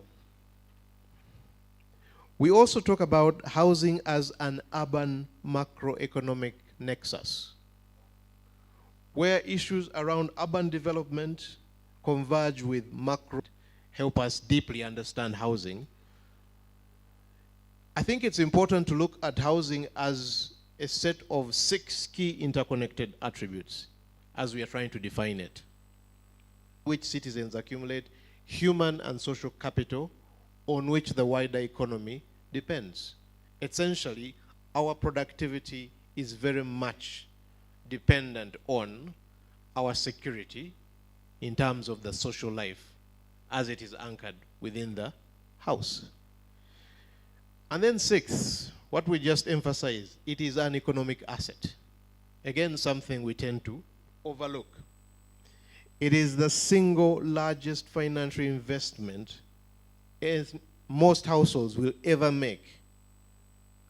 And more importantly, the primary vehicle of intergenerational wealth accumulation. The Western world has shown us that, they have taught us that. but we've still not yet managed to learn how to harness the possibility of using housing as an asset or as a vehicle for building intergenerational wealth or accumulating intergenerational wealth that has implications on housing as a social good. Again, we've talked about that. Housing as urban macroeconomic nexus. And of course, state investment to housing deficit. We've talked about 2.4 million units. If we calculate the numbers, on average, a household has about 6 individuals, I believe. So 6 individuals per household, multiplied by 2.4 million housing units. What does that mean? We are looking at possibly about 20 million Ugandans who are inadequately housed. Again, what are the implications of that? The ministry has targeted a reduction to 1.9 million by 2030 under their strategic plan. Of this deficit, approximately 1.4 million units are in rural areas and 400,000 in the greater Kampala metropolitan area alone. A further 900,000 units are substandard. In addition to the deficit of 2.4 million, we have existing infrastructure, housing infrastructure that is considered substandard, 900,000, and in need of replacement or upgrading. We've talked about housing demand standing at about 344,000 units, comprising about 194,000 urban units and 150,000 rural units. Again, while annual supply delivers only about 60,000 units.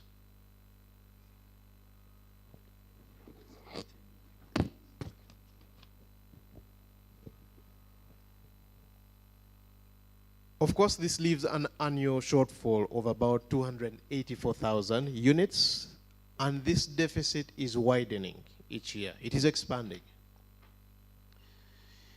When we look at these deficit numbers in absolute terms, they are structural.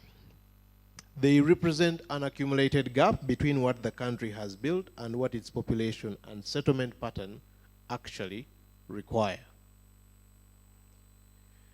From the structural deficit, we also talk about affordability constraints. The challenge is compounded by widespread affordability constraints, the challenge of housing, median monthly incomes of approximately 220,000 Uganda shillings for most urban households, 168,000 Uganda shillings for rural households. It means that approximately 76% of Ugandans can only afford a housing valued between 12 million and 24 million. Who knows of a house that is 24 million on the market in the greater Kampala metropolitan area? Or 12 million, between 12 million and 24 million. What can you get?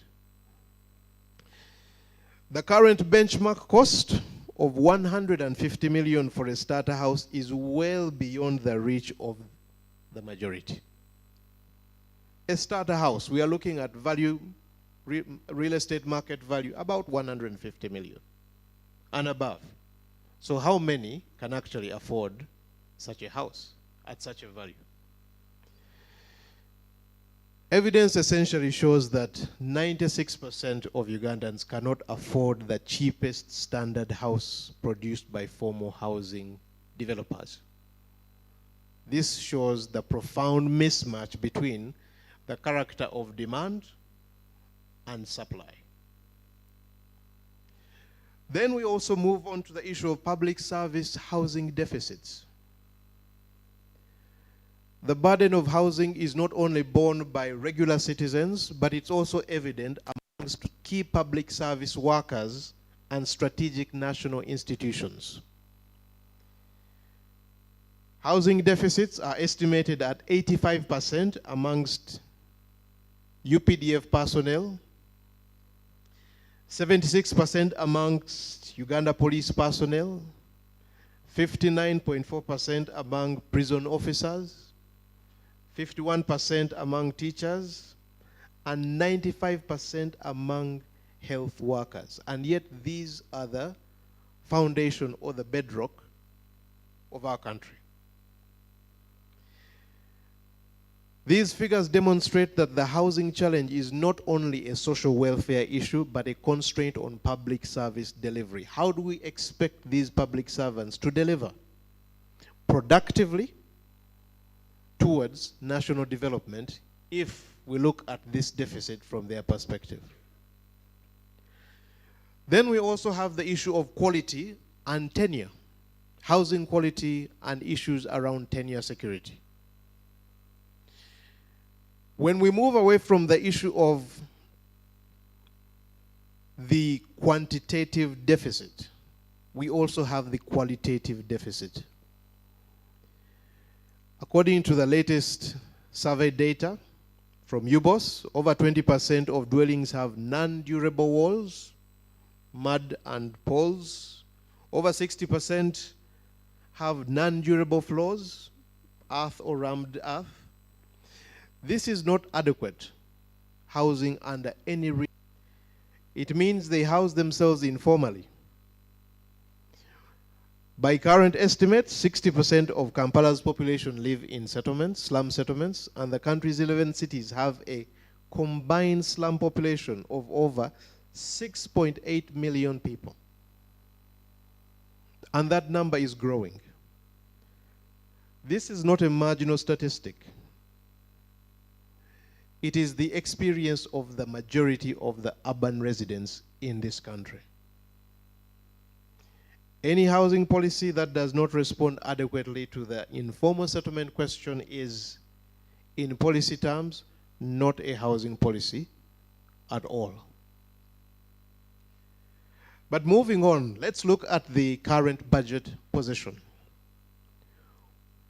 According to our colleague, we've seen that the budget has allocated funding, several allocations that contribute directly and indirectly to housing, urban development, and human settlements.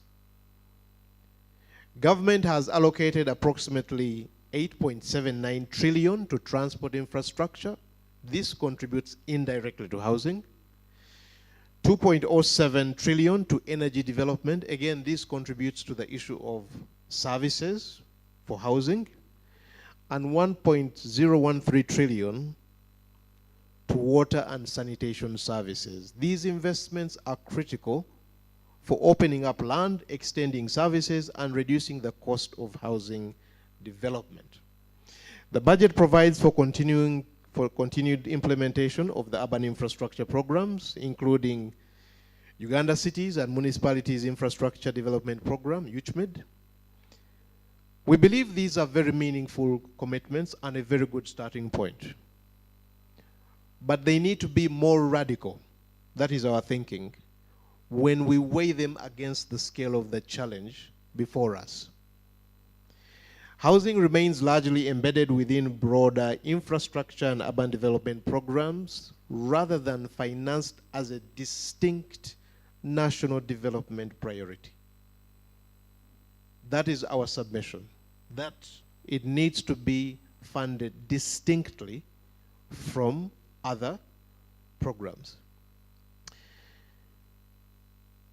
The central question, therefore, is not whether government is investing resources that contribute to housing,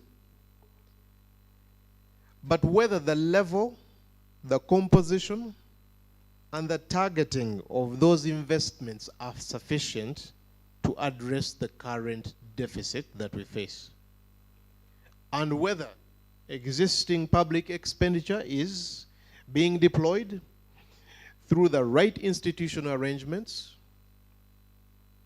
directed towards the households most affected by the affordability crisis and supported by financing mechanisms capable of translating budget allocations into measurable housing outcomes.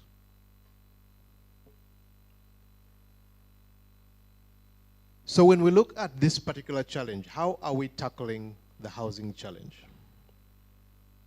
I think government has done commendably well so far. From a policy and legal perspective, over the past 3 decades, it has built a policy and legal framework for housing that is quite comprehensive. The Constitution, the National Housing Policy, the Physical Planning Act, the Land Act, the National Environment Act, Local Government Act, National Physical Development Plan, all these are exemplars of this environment that has been created by the government. We have the National Development Plan for the Sustainable Urbanization and Housing Program, which is operationalizing housing by government. What this framework urgently requires are linkages with delivery, and 3 specific gaps deserve immediate attention. That is the policy implementation gap, whereby the thinking here is that revising, for example, the national housing policy should be more than just an aspiration, but it must set out with sufficient granularity or detail who does what, by when, with what resources, and against which measurable indicators. What we are saying is that we should press for the preparation and adoption of a resourced national housing policy implementation framework, because the last policy of 2016 did not have that framework. There was no financial implication, with a delivery schedule against every one of its objectives. The second issue is the missing legislation. The real estate bill is still in the pipeline. We hope that it comes online soon, especially when it comes to addressing issues of inflated market values. We talk about property values that are at the same level or slightly higher in Kampala. They are at the same level or higher than property values in New York. Really? Should a property in Kampala be at the same level as a property in New York or London or higher? How does it warrant that value, such value? The operationalization of the Mortgage Refinance Institutions Act is also important in this regard. We also think that a Housing Act and Urban Development Act separately, not together, not bundled together, it's also important to provide the legal foundation for housing delivery and guiding urban development in Uganda. Then thirdly, we speak to the building code and standards. The Building Control Act provides the framework for building regulation, but its operational implementation remains uneven. We should press for a clear, simplified, and enforceable building code regulation by the National Building Review Board through online submission, defined turnaround times, and professional certification of compliance.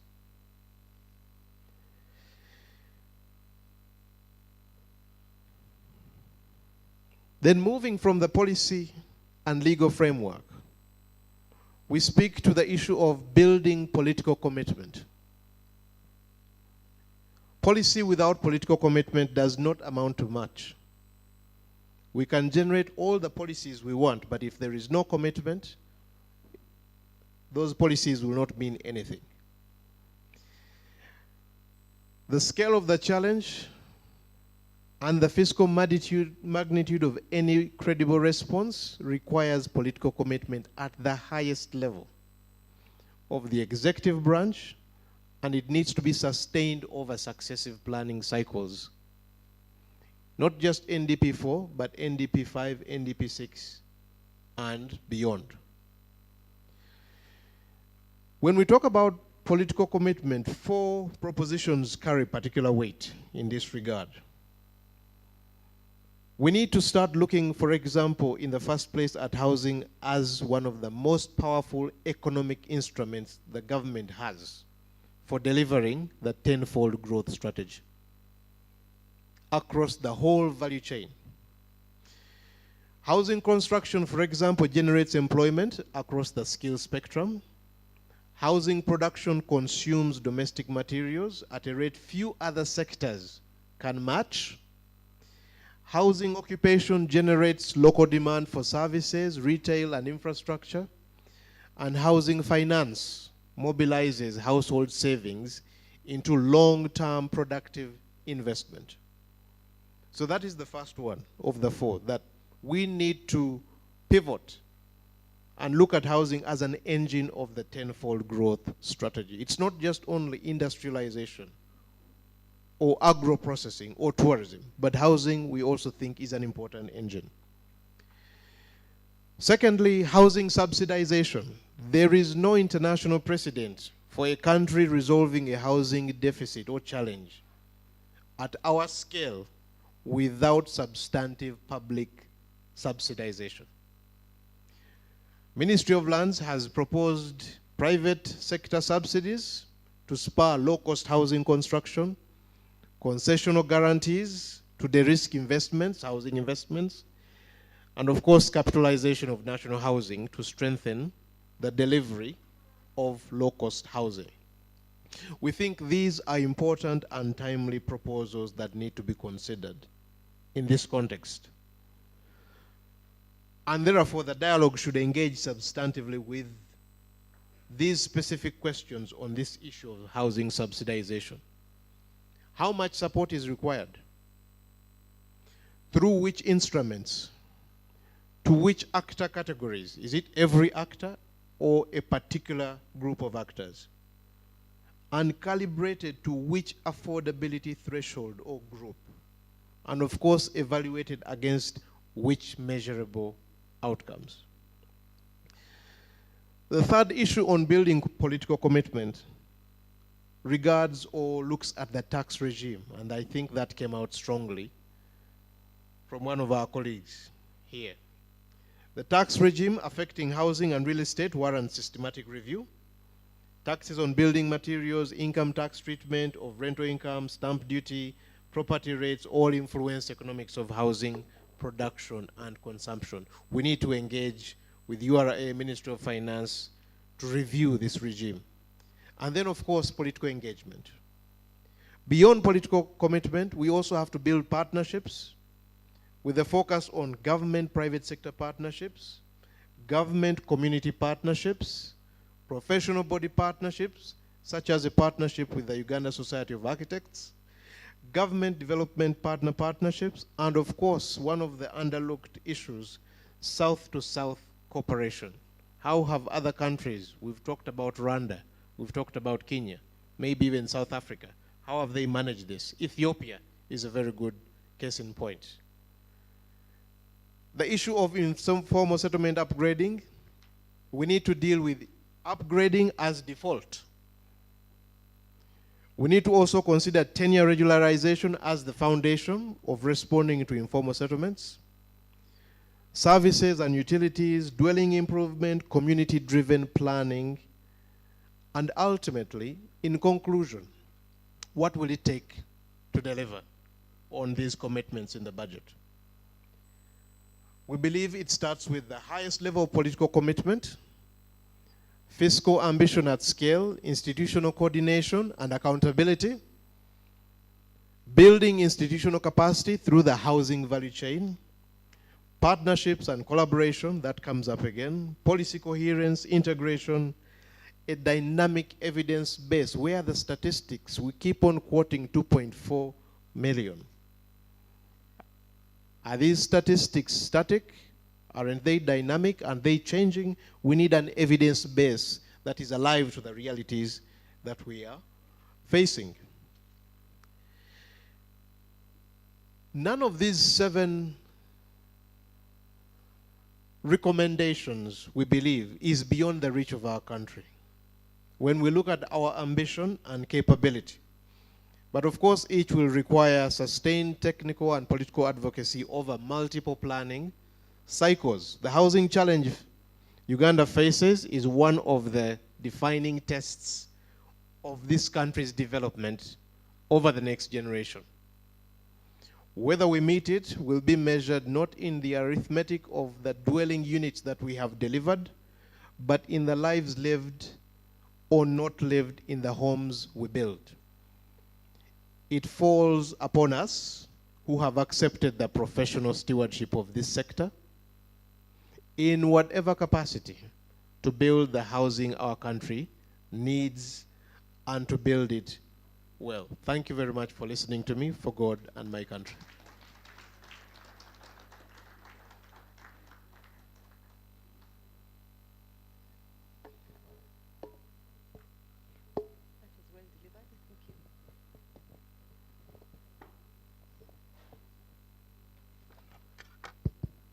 Thank you. Thank you for a well-delivered keynote address. And I just got one statement that I think embodies what this dialogue is about. We need to move from saying that housing is a private concern and make it a public obligation. If we can slowly talk about it and get to that point, I think we will have done a good job. Most importantly, you said policy without political support does not move far. And we are very happy that our political representatives are here. Now, we need to manage time because sugar levels may be going down.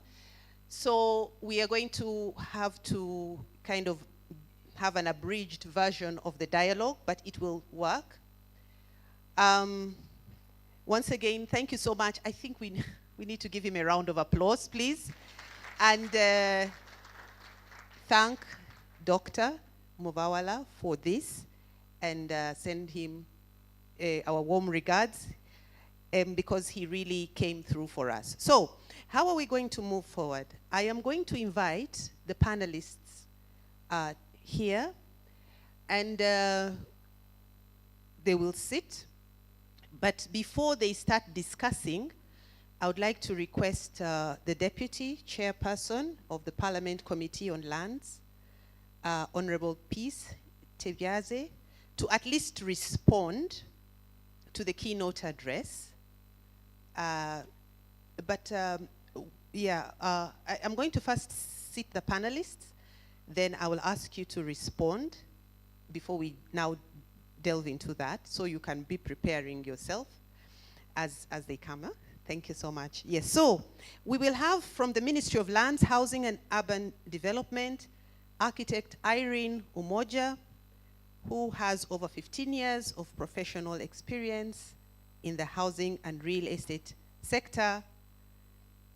She's currently the Commissioner for Housing Development and Estate Management at the Ministry of Lands, Housing and Urban Development. You're most welcome, Irene.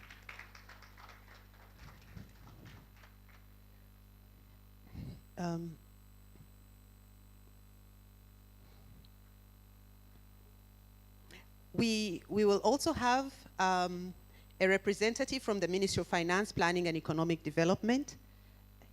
You see that?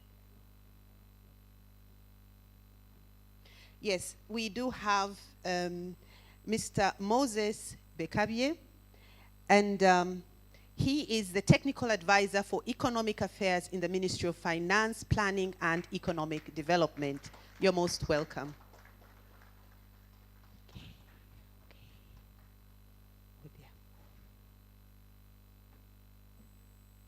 You're most welcome. Thank you. Yeah.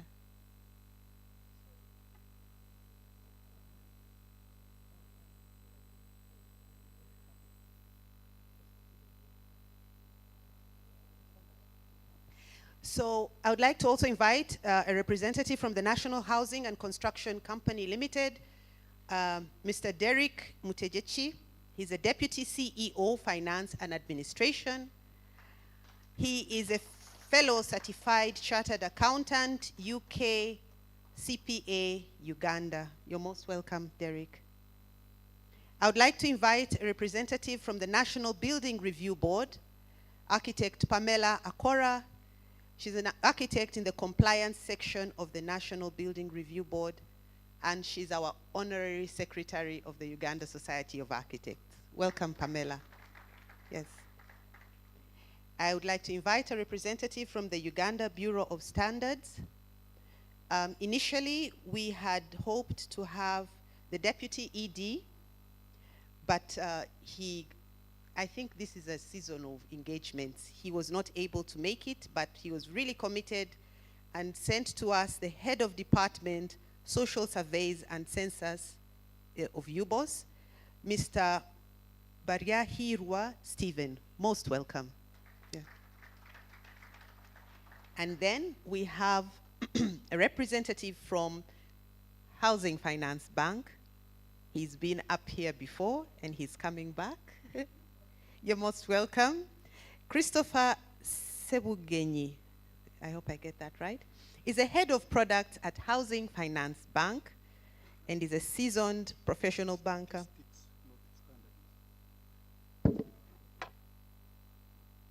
Yes, yes, he's a seasoned banker. You're most welcome, Christopher Sebugenyi. Yes.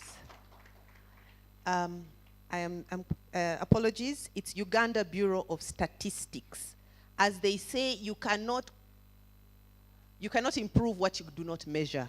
We are very privileged to have our the statisticians in the house. So, yes. I would like to once again invite our keynote speaker to come here because also we are going to respond to it. You're most welcome, Peter. Yes, you formed the panel as well. You're welcome. Okay, so this is what we are going to do. As you have seen, our members of parliament have had to leave because they have a house session and they had to go for it. So we are very happy and privileged that they were with us, at least to receive the keynote address, and I'm sure we'll continue engaging with them. Okay, so now let's just delve into the discussion. Once again, thank you so much, Peter, and through you, we thank Dr. Muvawala for this insightful and thought-provoking address, and we'd like to appreciate the time and support. So we will begin with the discussion, and we will start with the architect Irene to discuss a little bit about what they received from the keynote address. As you know, the keynote has argued that Uganda has no shortage of policies. You know, we have so many. What rather we have is a shortage of implementation, shortage of financing, and coordinated delivery. So, Architect Irene, from the ministry's perspective, how do these observations align with reforms happening in the ministry that are currently happening, and what changes, particularly with regard to funding and implementation, are needed to translate these reforms into more affordable housing for Ugandans? Irene, please. Thank you. 5 minutes? I don't know, sorry. Yeah.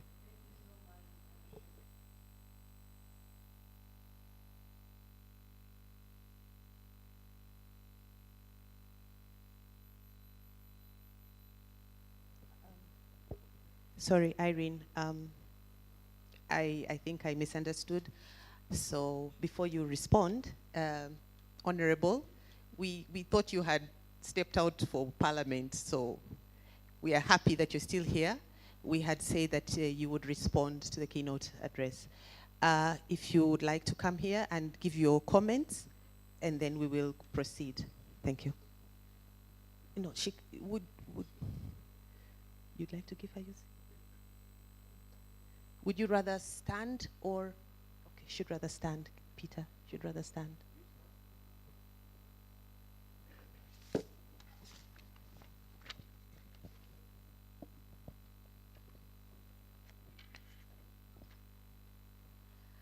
Thank you so much.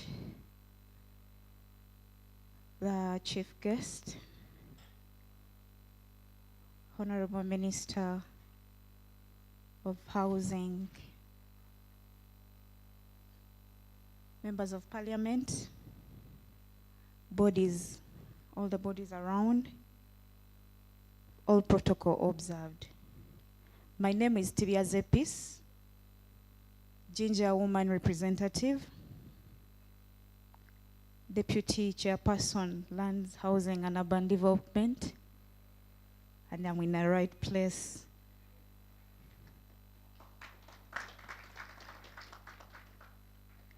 Parliament is in alignment with the dialogue today. And with the topic, I believe it's also in alignment with the Committee of Lands. The committee among the MDAs, ministries, departments, and agencies is here to oversee and supervise the Uganda Society of Architects. As Parliament, we intend to ensure that housing is prioritized for the development of this country. I mean, who doesn't want to live in a country that is so precious and prestigious to all the Ugandans, and you're well proud even when you move out of here that I come from Uganda and it does look this good. The theme today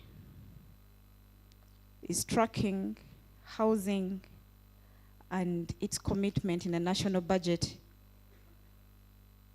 So we aim as a committee in ensuring that the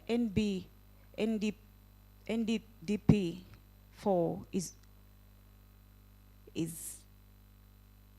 really put into reality and not only on paper, just like the minister had stressed out in the early hours.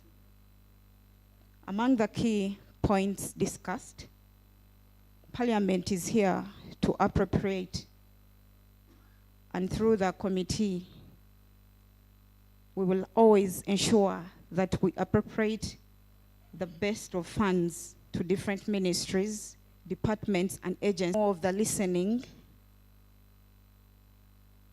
As the panelists around, we shall do more of the listening and see how we go about with everything discussed. As also, hopeful as we are, we intend to fast track the real estate bill.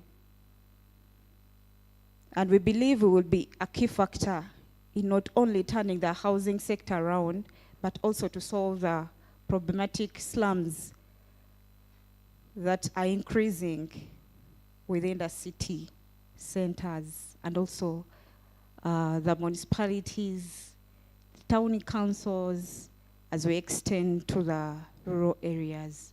Thank you so much. I'll do a minimal invite to my member of the committee to just give you something small, and then we can sum up and listen to you all.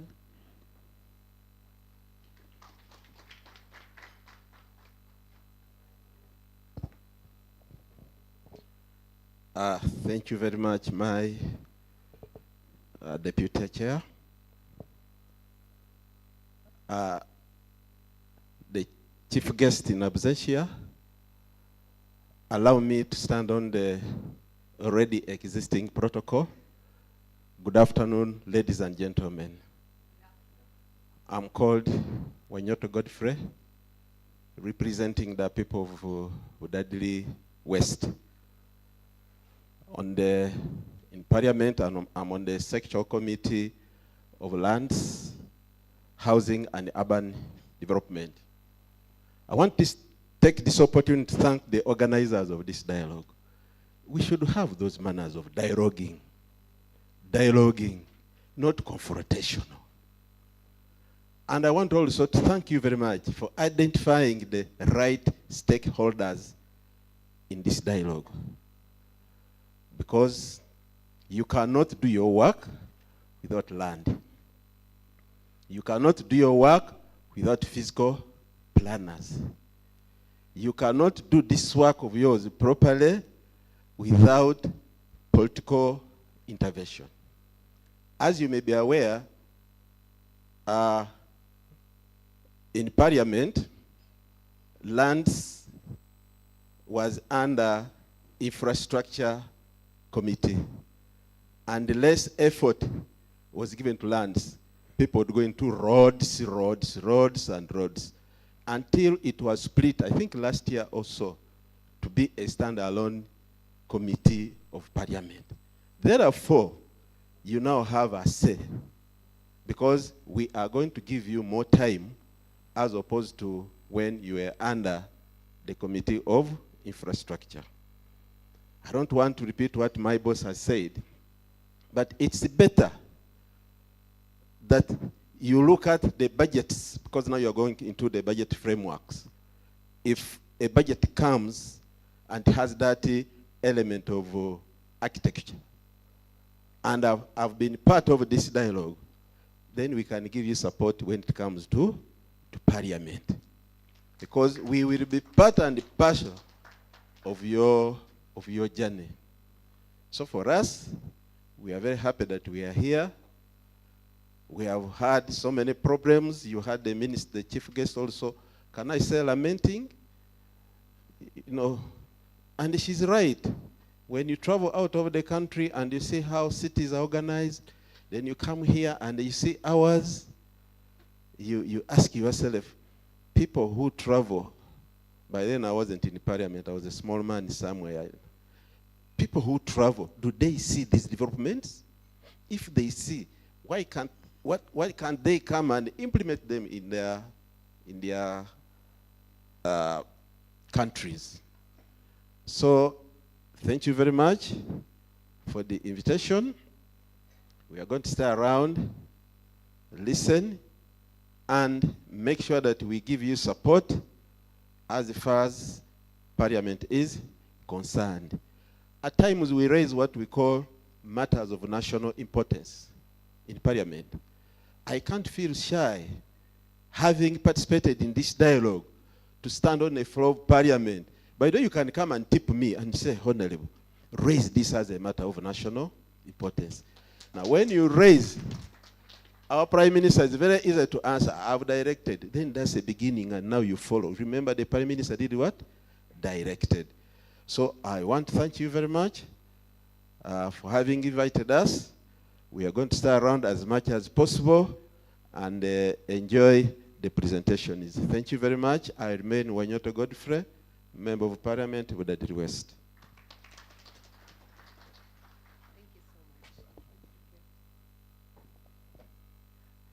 Thank you so much, and we will definitely take you up on that.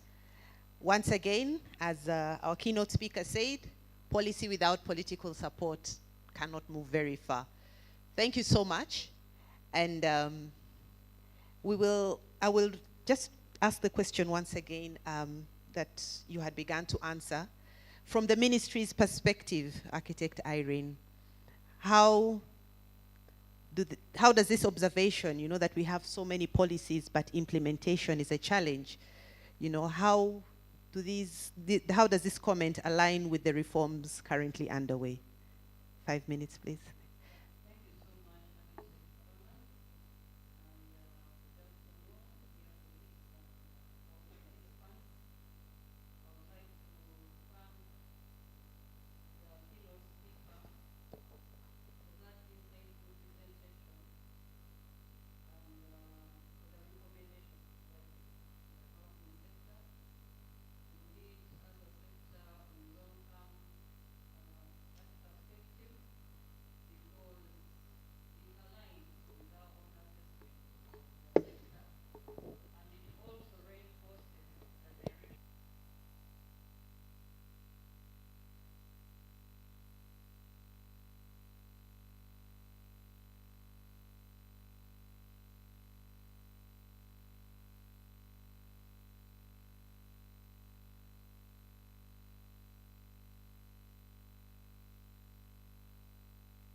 were established specifically to advance the affordable housing agenda are facing some constraints here and there in achieving their mandate.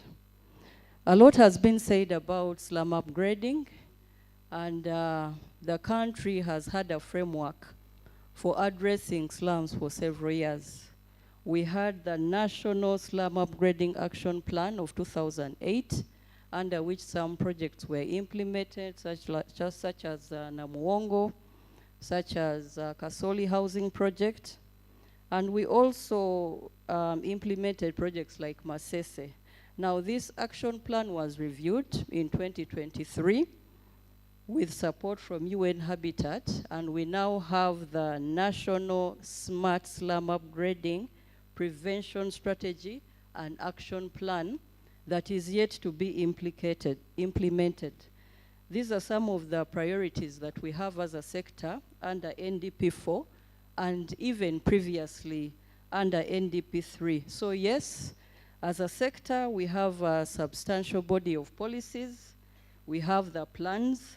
However, what we also observe is that this market-led growth has not led to affordability, it has not delivered inclusiveness, it has not delivered the scale of production that is required to meet the growing housing need. Now, that requires a strategic shift for sure in the next phase of implementation as we go into the review of the National Housing Policy. Our position as a ministry is that government must now evolve from the role, just beyond the role of a market enabler, to becoming a more active market shaper, to address constraints, market failures, to reduce development costs, to also invest in market enablers that the private sector alone might not be able to efficiently deliver. Of course, these interventions span across the entire value chain, from land, infrastructure, subsidies, and incentives. Our perspective is that if government can address these fundamentals, then it will create confidence in the private market to continue investing, which will enable government to leverage the minimal public resources that we have to more significant private sector investment. Now, the key question was, are we adequately funded? Are we adequately funding our housing priorities? And this has been the central question of our dialogue. And we specifically focused ourselves on the NDP4 objective of promoting decent housing for different income groups. Our simple response is no, straightforward. Many of the housing interventions identified under NDP4 were actually carried over from NDP3 because they were not implemented and they remained underfunded priorities. When we look at the numbers for the last financial year, the housing sub-program required about 127.7 billion, and of that, only 1.1 billion was allocated. This is a funding gap of 99%. This year, the situation is worse. Our funding requirement is about 467.35 billion, and what we have in the budget is 2.1 billion, and this is a funding gap of 99.6%. Now, of course, we appreciate the perspective of the enabling environment, and that was what was presented by Ministry of Finance, but we have focused on that specific intervention, NDP4, promoting decent housing for different income groups. Overall, when you look at the budget of the ministry, it is just 0.24% of the national budget. And the ministry is one of the least funded ministries, despite its strategic importance. So this has been a persistent challenge. Funding, interventions, the commitments against the funding has been a great challenge. However, the fundamental reality that we would like to put across, which has already been mentioned by previous speakers, government alone cannot deliver affordable housing at the scale required, and neither can the private sector acting in isolation. We need to bridge this affordability gap, and it requires partnership between government and the private sector, government playing a catalytic role, creating conditions that are necessary for the private sector to go deeper downstream into housing for the low and middle income group. Now, against this background, the ministry has initiated the development of a national affordable housing framework, which is also among the recommendations of the National Planning Authority. Under this framework, we shall establish the national affordability standards for different income groups, including the different house prices along with the house typologies. We shall put in place a clear public-private partnership framework defining roles, responsibilities, and risk-sharing mechanisms between the players. We shall put in place a national land assembly mechanism to mobilize and prepare land for affordable housing development. It will also involve putting in place a subsidies and incentives framework to improve affordability. We shall put in place a housing finance strategy to expand access to affordable housing finance through mortgages, rent to own, and other. We shall explore a financing mechanism. And we have, this initiative has strong support from the Permanent Secretary, Ministry of Finance, and we thank him so much because he also provided some funding to initiate this process. Alongside this, the real estate bill has been mentioned. It will go a long way in improving consumer protection, in ensuring transparency in the market, and also mainstreaming industry standards. We have data has been a challenge, and we have an ongoing process to put in place a housing and real estate information system, which will be key in strengthening data for planning and investment. In conclusion, yes, we have made significant progress under enabling strategy, but much more needs to be done. We are not yet downstream to the ordinary Ugandan who is grappling with the challenge of housing. The keynote address has said it all when it comes to what does it take to deliver. First is political commitment. Most countries that have transformed their housing sector have only done so because housing became a national priority, championed at the highest level. And without that, it will be difficult to move this agenda due to its capital-intensive requirement. Second, we need to align between policy, between political commitments, between our budgets and implementations. This is the challenge we are facing. The commitments seem ambitious compared to the resources available to implement them.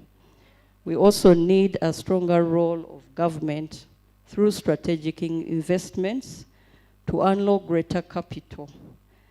The need for partnerships, collaborations has also been highlighted. Yes, housing is capital intensive, but we are seeing countries, our neighbors here, working within their constrained budgets to ensure that they address them.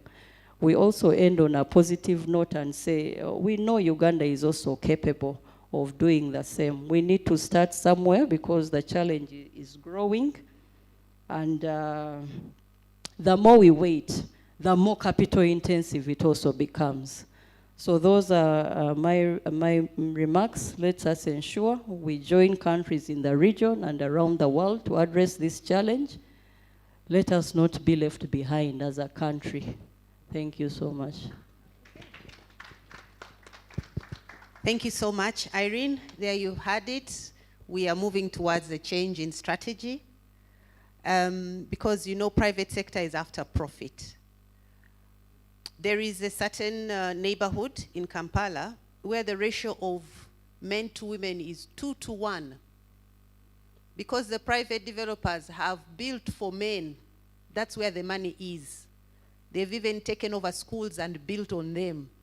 So if you leave everything to the private sector, things may not go so well. I'm glad that there's going to be a change in strategy as you review, and as a society, we are ready to lend our minds in the stakeholder engagements. Thank you, Irene. Allow me to use first names. We are one family, and we are keeping this simple and casual. Not casual, but we are talking about our problems. So allow me to drop to that informality. Ministry of Finance. Moses, you have had the you have had the keynote address. You have heard from Irene. In the keynote address, they did mention the 10-fold growth strategy. And as we know, they look at ATMs, you know, agriculture, tourism, minerals, and science. But the keynote has made a point that housing is not merely a social service. You know, it's a productive investment that creates jobs, stimulates manufacturing, mobilizes private capital. It's so much. So the question is that from the Ministry of Finance perspective, do you see housing as an enabling investment for the 10-fold growth strategy? And if so, how should that be reflected in future budgets? Thank you, Moses. Okay, thank you so much. I think in the interest of time, all protocol observed, in the interest of time, I'll just say very little because my minister, represented by the Mr. Chalap, my sister here has said most of them nice things, and the keynote address also brought out these things. We look at housing from a private sector perspective. And government playing, as she has said, a catalytic role, a facilitative role, an enabler for the private sector to actually come in. Because when you look at the financing that is required for addressing the needs of the growing population, the private sector has to come in, including when we talk about the 10-fold growth strategy. We're talking about really leveraging private capital to come in and provide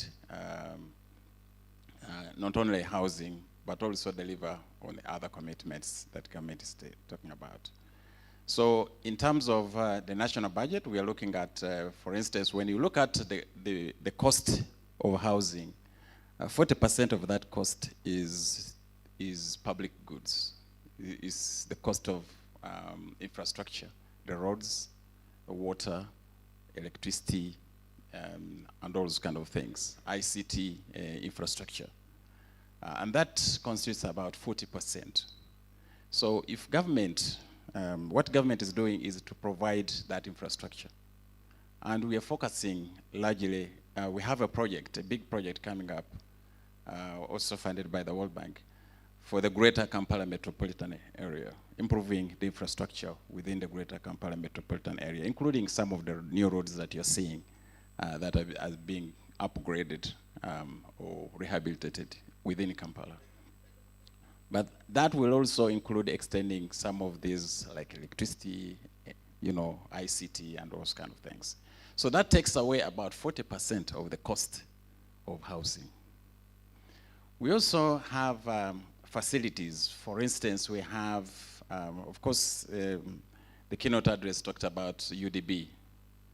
The government has capitalized the UDB for a tune about 1.6 trillion, I think in the last 5 years or something like that. And UDB has extended about 2.45 trillion, to the private sector, including housing. So in this budget, this current budget that started last month, we are providing about 442 billion for capitalization of UDB. And these funds can be accessed. These are long-term funds which can be accessed by the private sector, including for housing. We also have what we call the small business fund. This was first created for the COVID pandemic. It was called the Small Business Recovery Fund. It has disbursed about 82 billion shillings to date to small and medium enterprises. And it is providing financing up to about 500 million, which is adequate, I'm sure, for at least putting up a medium house that we're talking about, maybe 2 or 3 houses of medium scale. So at that fund, the interest on that is 10%. Yeah, it's 10%. It's not 20%. It's 10%. So if, the housing sector wants to access this fund, it's available. And the faster it's utilized, we can actually scale up if it's utilized, because we've been setting up some of these funds and they remain unutilized. But also, the other thing that I've been talking about, Amin has been talked about, is improving the environment, the regulatory environment, the macroeconomic environment, in order to attract foreign capital, FDI, foreign direct investment. And the role that we are doing now, and we are working on this now, is to risk access to cheap capital. And it's available. It's available externally. We just need to have partial risk guarantee mechanisms, which we also dealing with, in order to attract this kind of capital. So what I'm saying is that, as my sister here said, we are working with the private sector to leverage a private capital and providing the necessary environment in order to access, for the private sector to access this capital, and also to bring in investment that is going to, including guarantee mechanisms, as I mentioned, in order to leverage this. Of course, we have the National Housing and Construction Company here. I'm sure he's going to talk about it. The strategy here, and he knows it, and the Minister for Housing said it also. We are trying to repossess the shareholding that the Libyan government holds in the company, so that the government can have 100% shareholding. And once this happens, we're actually working on this right now. We had the negotiations with the Libyans. We're just at the process of signing off. And once this happens, we'll open up the access to capital by National Housing and Construction Company. Because right now it cannot access capital. Because when they open the shareholding structure, they see Libya. And Libya is a sanctioned country by many countries. So it cannot easily access capital. So when you see Libya behind, no creditor will actually provide financing to National Housing. So we are addressing that constraint as I speak today. The other thing is that National Housing, once that is addressed, because it has also been a constraint for members of parliament in terms of appropriation, that will also mean that the government can actually increase the capitalization of National Housing. And that we're also working on as I speak now. So the point I'm making is that we are not saying we are not supporting the housing. We are going to be in partnership. We are going to provide the enablers, as I mentioned. But also in areas which are difficult, for instance, the military, the police, maybe the medical sectors and those kind of things, the government can finance those directly. But we can also leverage co-financing and blend financing because there are institutions, including from outside, that are willing to co-finance for this cause. So these are some of the enabling environments that we're talking about. But in terms of capitalization of the newly established mortgage refinance company, of course it came in without a budget, but we are prioritizing it in terms of operationalization. So we are repurposing the budget right now to a tune about 12 billion in order to operationalize the mortgage refinance company. And we've set up a task force that is going to spearhead regulatory requirements, the capital structure, the governance structures, and all those kind of things in order for this refinance company to be established as quickly as possible. Thank you so much.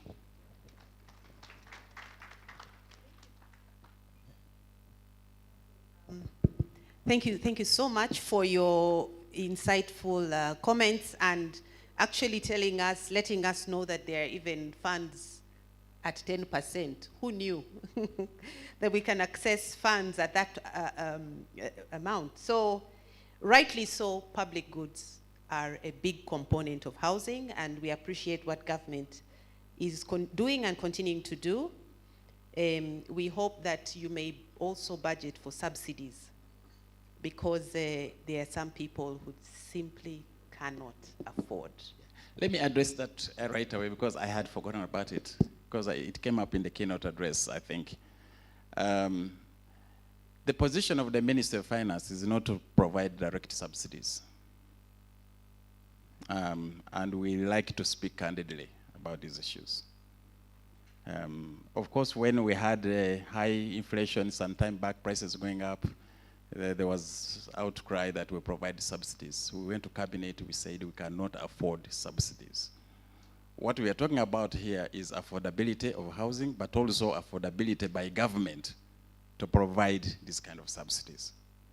So we can subsidize, we can through maybe taxation, for instance, when the mortgage refinance company comes on board, because it will have to access private capital through shareholding, equity capital, issuance of bonds, corporate bonds. We could consider maybe removing taxation on those bonds in order to lower that capital. You know, we can do these kind of mechanisms, but not provide direct subsidies to individuals. Thank you so much. All right, thank you so much. And I must say that we are happy that you're now putting a budget together to operationalize the Mortgage Refinancing Act. I know our own Building Control Act took so, and then from the ministry, just for, you can also, like I said, write your comments. Thank you. Who is moving the mic? Thank you.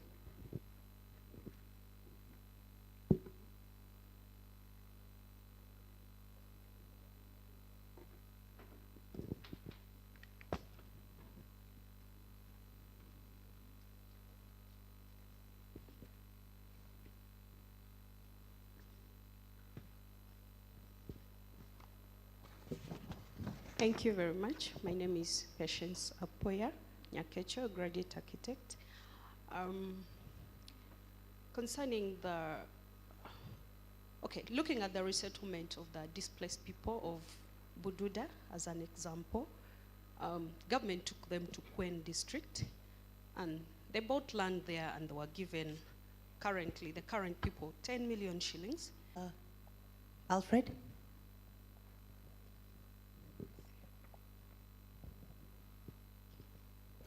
Thank you very much. Alfred Ogwang is my name. I represent the associations or the local governments, as I said earlier. Mine mostly is not a question, but a lot of appreciation and maybe information. I want to thank the chief guest, actually brought in a number of issues, and even the keynote address had a lot of issues on housing. I recall the keynote address actually highlighted, concluded with highlighting political issues, building alliances, working with partners, and above all, financing the commitments. I want to say that this is, in my opinion, I take this dialogue as being very important. Actually, I may call it post and pre-budget. Pre-budget because we have started the budget process. Maybe some of you don't know that the budget process actually doesn't start when the budget call circular is given. It starts with the negotiations. My colleague has just left from the Finance Commission. They are the ones that coordinate the budget negotiation process. And in the budget process, everybody is saying, finance, give us money. Finance, give us money. But finance has come out with the fiscal policy, which you know. Budgeting now is program-based. And it's actually a privilege that the Ministry of Lands is the Secretariat of Sustainable Urban and Housing Program. What am I saying? The ministry is the one responsible for distributing this IPF on urban and housing. So we expect the ministry to prioritize housing in the budget. Of course, as the Secretariat, there are other players in that. And as I said, the budget process has started. The ministry is supposed to bring, I think,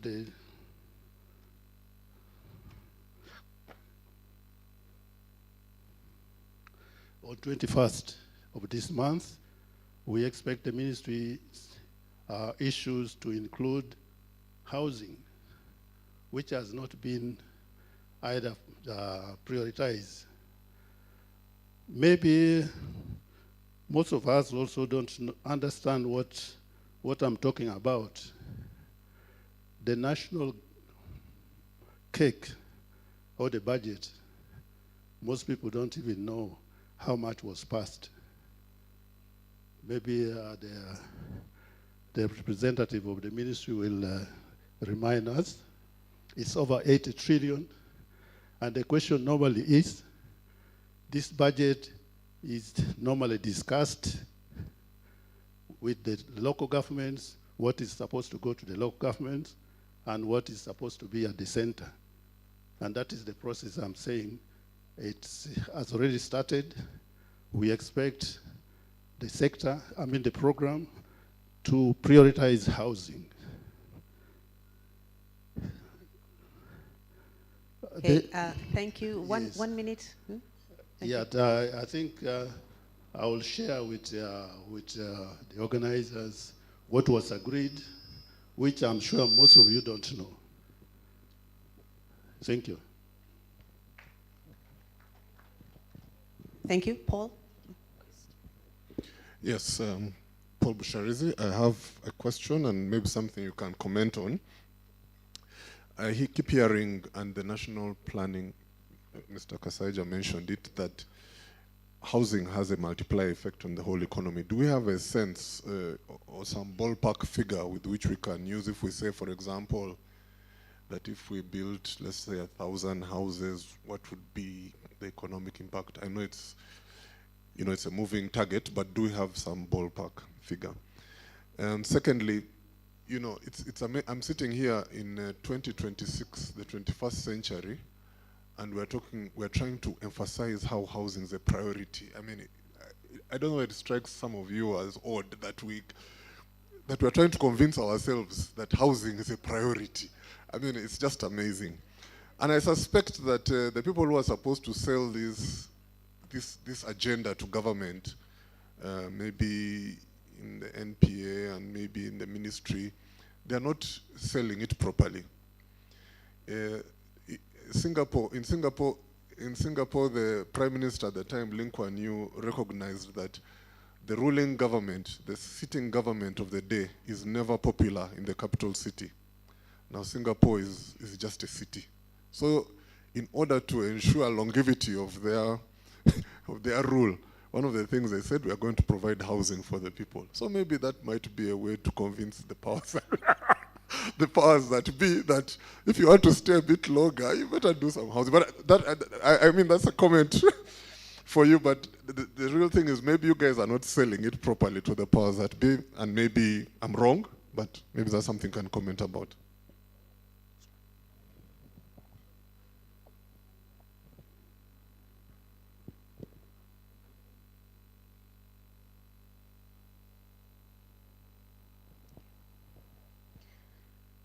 Thank you very much, the moderator, and to Mr. Kasaija.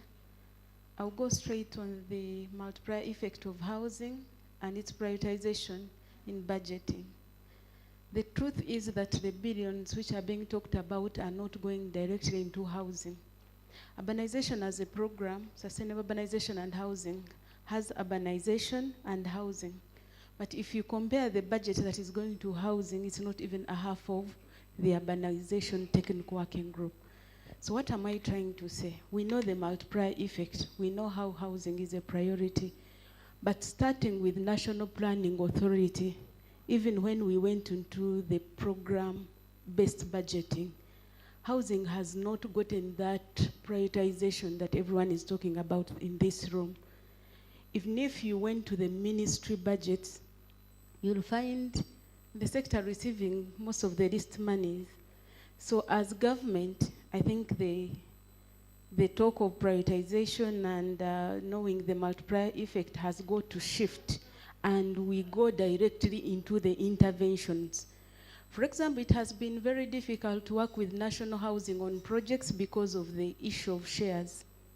It's a private company which is supposed to do government work. So even if you go with a project, it will not see the light of the day in the development committee.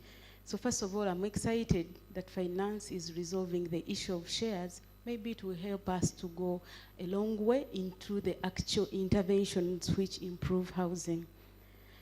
To an issue of innovation and technology. Everyone is talking about the cost of housing. Yes, the materials are expensive, but have we upgraded our technologies to help us cut the cost? Which kind of materials are we looking at? The same materials which were being used in 90s are the same materials we're still focusing on. Other countries have already shifted. So actually I would like to challenge the Uganda Society of Architects to up the game of research. We get some new technologies which are focusing on material saving so that we can realize the giant animal in this room of affordable housing. If we continue building the way we are doing, it's unsustainable, it's expensive, but it is not providing the practical solutions for people down there. I know you would challenge me that this is for government, but government does not work alone. That's why we are here. We need this academia, we need the National Building Review Board, and to work with the Uganda Society of Architects so that we have this done. The last one would be on approaching housing as a value chain. not in isolation. Government alone will never provide money that is enough. But also some of the problems which are affecting the cost of housing, the quality of housing, start from for example, physical planning. If we had proper physical planning, we would not see the slums. But are we talking about physical planning in this room? That means even if they gave us all the money, we shall still not be able to solve some of the challenges. So I would challenge that we look at housing as an entire value chain, and that way, even the highest officers will appreciate that once you do ABCD, you'll have the challenge solved. But if we always talk about finances, even if we get the money, we shall still remain where we are. Then finance, I would also, the last one, encourage the same way PDM was done. PDM was looking at the other sector which was not in the money economy. But maybe what you didn't think about is that every coin you spend, housing, rent takes a bigger part of it. So if you actually solved the housing challenge, partially you would have saved on people's income, and they will do other things you expect them when they get out of the not being in the money economy. Maybe we would also request, could we have an intervention which could be of the PDM nature that is entirely looking at improving people's households, most especially in the urban, since it consumes most of their savings and earnings. Thank you. So much. Peter, in a few minutes, just respond as you can, and we'll get more responses later. Then we will move on to continue with the discussion. Okay, thank you.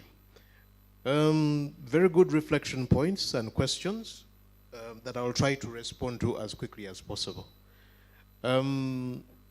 A very interesting question around the ballpark figures regarding the multiplier impact of housing. There are several studies that have been undertaken before, but not in Uganda. So our challenge is that we need to do these studies in Uganda to apply to our context. But what we have internationally, there are figures that state that for every dollar invested in housing, you're likely to generate between 5 to 12 US dollars in terms of the multiplier effect. But then you'll also find that there are some more conservative figures that will look at every dollar will probably generate about $1.27 or, between $1.27 or $2.90. But the bottom line is every dollar invested will have a multiplier effect, especially if we're looking at the whole value chain, upstream and downstream. The question of whether we are not selling housing as a priority to the key financing institutions in this country, believe me, that question has emerged in other fora, that perhaps the key duty bearers are not doing enough, but they've done a lot over the years, and we've seen milestones such as the housing policy eventually coming out, the slum upgrading strategy eventually coming up. What we are seeing are baby steps. The thinking is that maybe we need to be more radical, beyond looking at housing not just even as an emergency, but as a security issue. Because essentially that is what we are looking at in the case of Singapore. In this country, sectors that get money are essentially sectors that look at issues through the lens of security and safety. And that is the thinking that maybe that is the direction we need to take. We have a burgeoning population of the youth who do not have access to housing.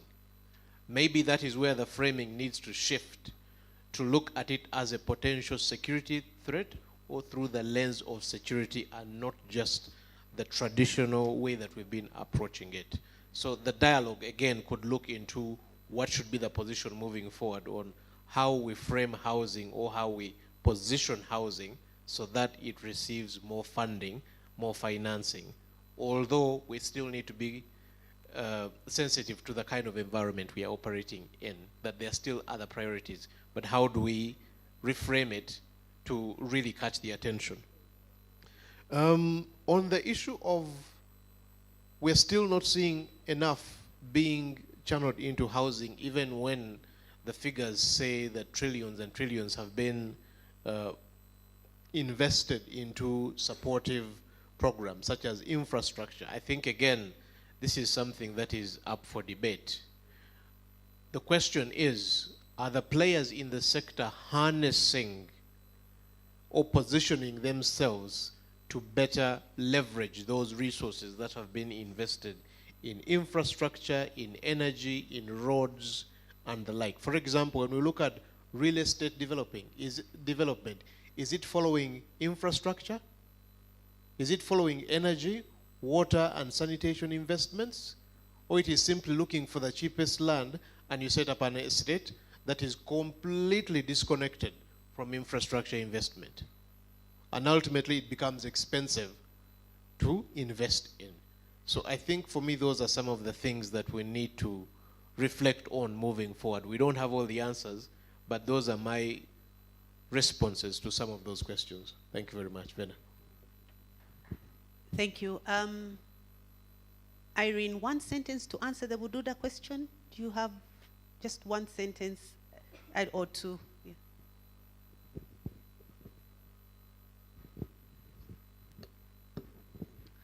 I think it is a long-standing debate whether to relocate or to undertake in situ redevelopment and keep the people at the same location.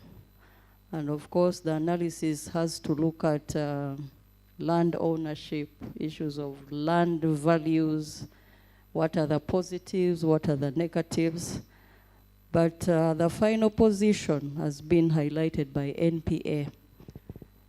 As much as possible, government has taken a decision that it should be redevelopment as much as possible.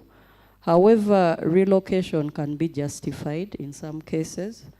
For example, where it touches on issues of public safety, environment. So it is scenario based, but the position of government as much as possible, redevelopment.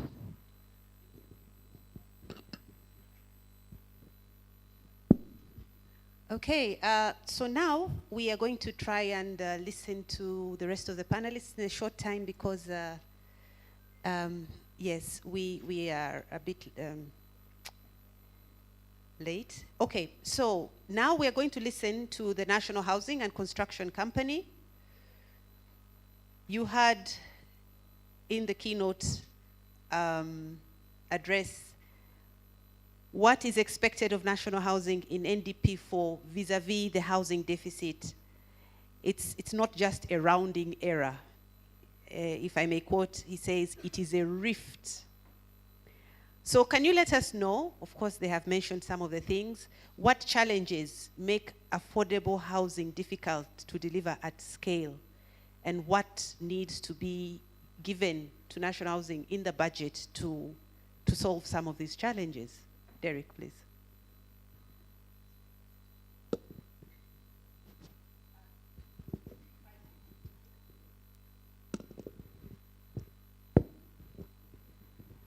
Thank you, and good afternoon, everyone. I want to ride on the protocol observed, as well as the positive submissions of the previous speakers, the keynote speaker, the Honorable Minister, and our Director, Patrick Ochairab. The first key, most important thing is that housing is not only a national or a Ugandan challenge, but it's a global challenge. But key to this challenge is how each institution or country looks and approaches the housing challenge.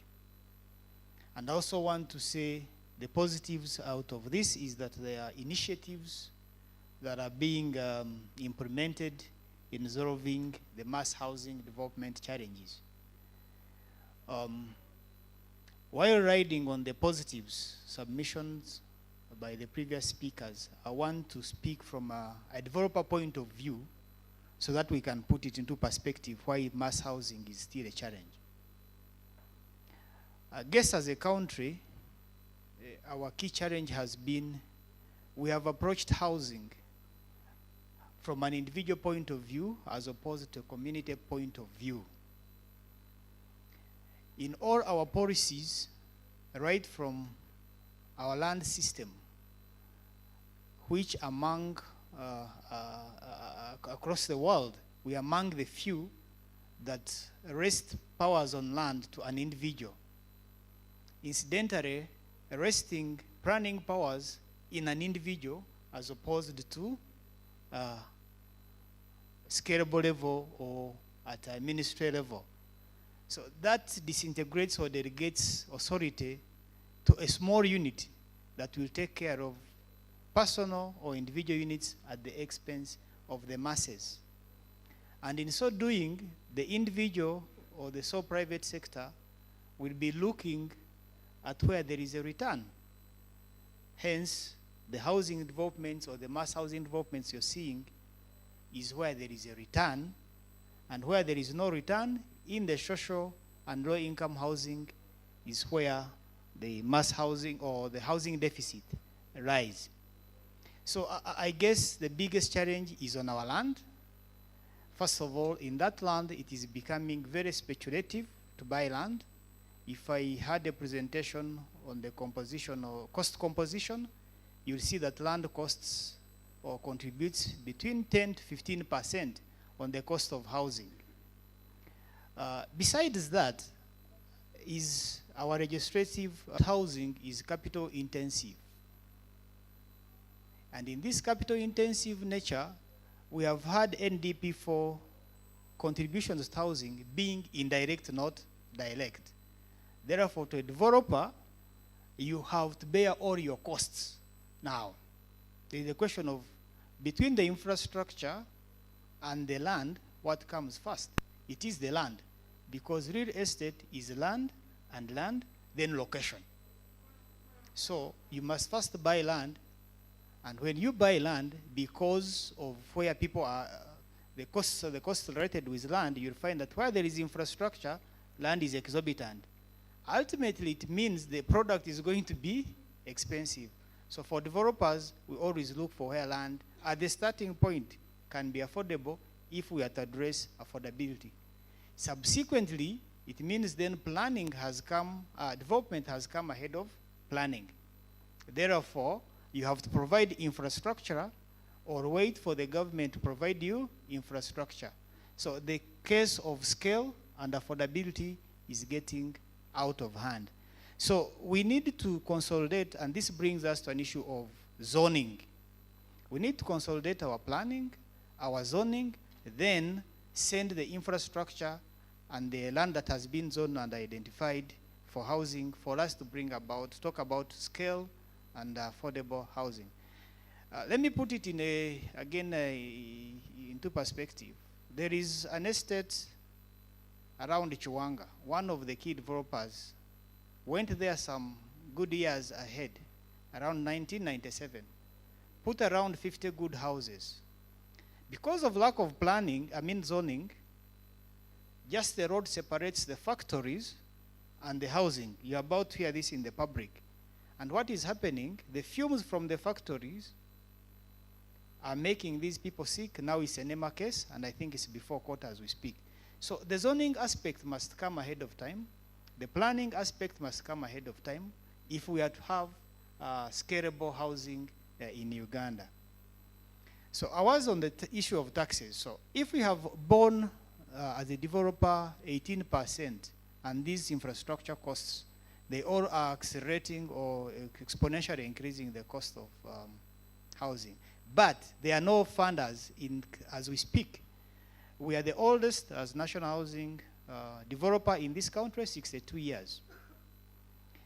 We access commercial bank loans at 18%. Minimum you can get 17. That is, but you know how bankers work. they will give you 17, but there is a way in arrangement fees it will come back to 18%. Now, you as a developer, you have incurred 18%, but you are meant to sell this house at a margin for your sustainability. The mortgages in the market are also at 18%. But the mortgage is over 15 to 25 years. So you'll find the person taking a mortgage is speaking of approximately 36% on that product. So again, through the financing means, we don't have enablers for developers on affordable housing and scalable housing.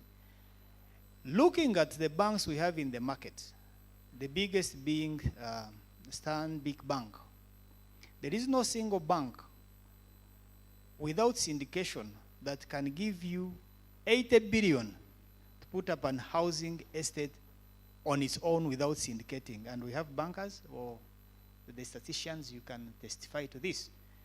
Yet housing, like we've been talking, the minimum, we have done studies, a livable where you can get an occupation permit within the Greater Kampala metropolitan area, the least cost of a house right now is around 105 million if you're to give a good 2-bedroom for a family. So these aspects aggregate the matters. Now, I was still on taxation. Assume you have borrowed and you are constructing for long term. I mean, so at mass scale, the employability of Ugandans, employment levels are still low. It therefore means if you put mass housing, you stand a risk of ghost estates. Now, when you stand a risk of ghost estates, strategically you may change these units into rental. But you find there is no incentive whatsoever for you to turn a developed estate into rental, because you will again bear a 30% rental income on top of the 18% rental income tax, 30% on half the rent that you recover. A year it will be around 15%. So it is tax on tax. When you move and put tax analytics, it is double taxation, because it is the same unit that was transactionally taxed, and it is the same unit that now is at income tax separated from corporation tax. So you get double taxation issues. And that lack of incentives, again, the reason you're seeing very few players in the market trying to address scalable housing on the market. So what would be the best way? The best way for us to address this scalable housing is not only at government or institutions level, but it is across even the cultural aspects. Number one, we should approach housing from a community point of view. And when we talk about communities, we find that the old established housing estates are the most plausible way or plausible means for us to go back into mass scalable housing. This is going to be looking at efficient land use. I'll use an example of Gorobi Estate. When you look at Gorobi Estate, it have around 380 units, seated on over 50 acres, but with dilapidated G+3 levels. When you look at the current standards of high-rise buildings, growth in population rate and urbanization rates, this is the starting point where we should be going between 12 to 15 levels without affecting the lives of the current occupants, but serving as many people as possible without stretching the government infrastructure because it's already in existence, and then we can all live together. The people who are there, you can give them a new house while you are allowing the condominium, the new people, new entrants into the condominium. So we are doing that in Nsambya Housing Estate. You must have heard about it. But again, the cultural aspect is for Ugandans, if I already have a house, don't disturb my peace. Because back to the land tenure, I have my title. You have no rights making decisions in my plot. So it is both at a national policy, but also at individual levels, we need to find ways. Then I want to agree with what the previous speakers have been saying, but world over, we have all attended conferences, we have traveled. I don't think the problem we have is no longer a challenge. The problem we have in housing as Uganda, it can no longer be a private sector alone. The catalytic approach of government, yes, very much appreciated, but there must be a direct entry, the way Kenya has done.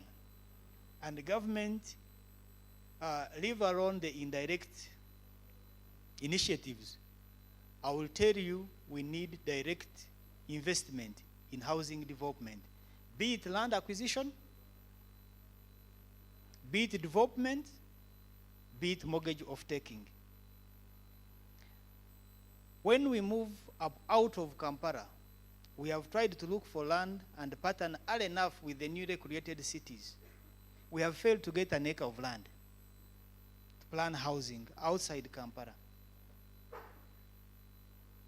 For the last 40 years, as national housing, we have not obtained a budget on top of the lack of incentives. So as a developer, you find that then the only approach you can move in is to go to luxury developments. When you go to luxury developments, mass market is in the low income and low cost housing. So I think we need to work together as a country, remove the silo approach into how we approach housing. The silo approach is two-way. If I have a plan and I'm developing 500 units, if I put it before KCCA, it shouldn't spend a month that it has not been approved because of the multiplier effect that it has and the socio-economic transformation aspects it will bring in the community.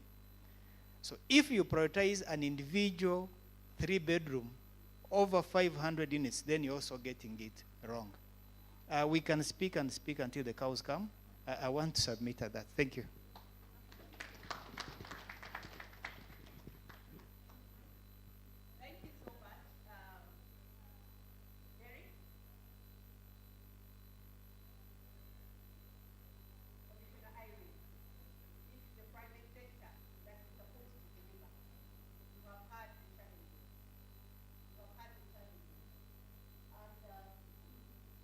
Once again, I say I'm glad that there's going to be a thought process to change strategy, because we have had the challenges, and the Ministry of Finance has also had. So you ended on a very good note, and there I will introduce Pamela's question. Pamela from National Building Review Board. So yes, the budget of 2026-27 underscores government's commitment to housing by just streamlining approval processes, strengthening service delivery within human settlements. My question then to you is, as National Building Review Board, what are the remaining barriers to achieving nationwide implementation of BIMS across all cities and local governments?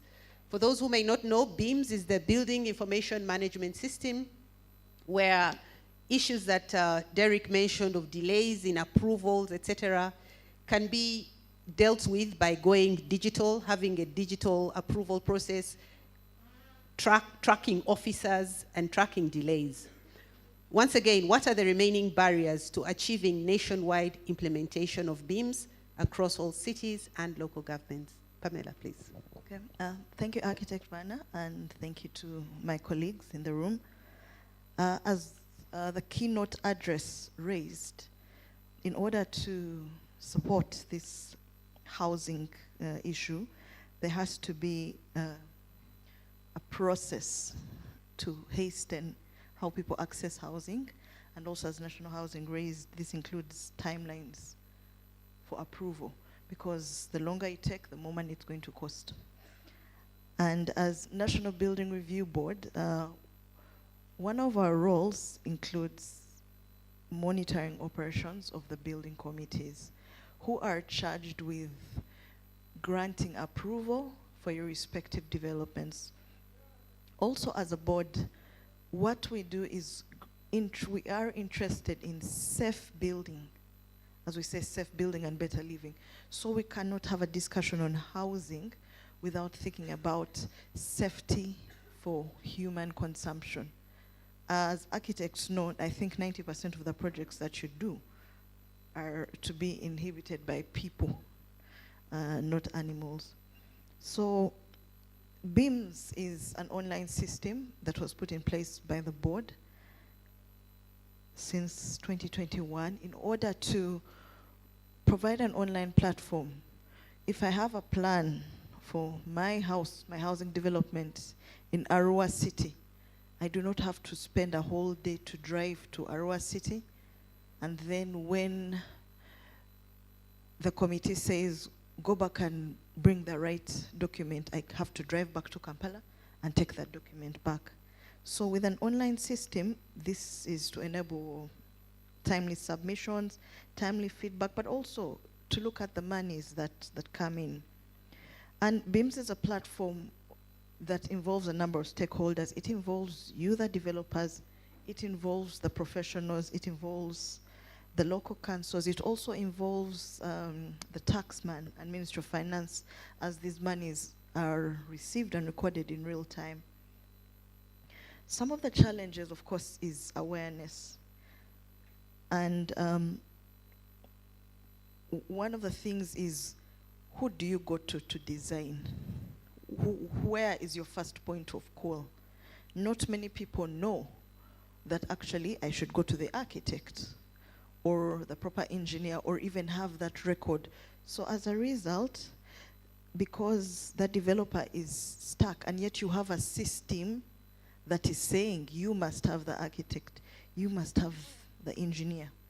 So one of the things is you get stuck with in the bubble of development without approval. And eventually we know that this affects the quality of housing. Sometimes jokes go on the internet, you know, you've seen those shower fittings on top of toilet seats. That is the cause of the problem. And another thing also to BIMS is we have to allow ourselves to live quality lives.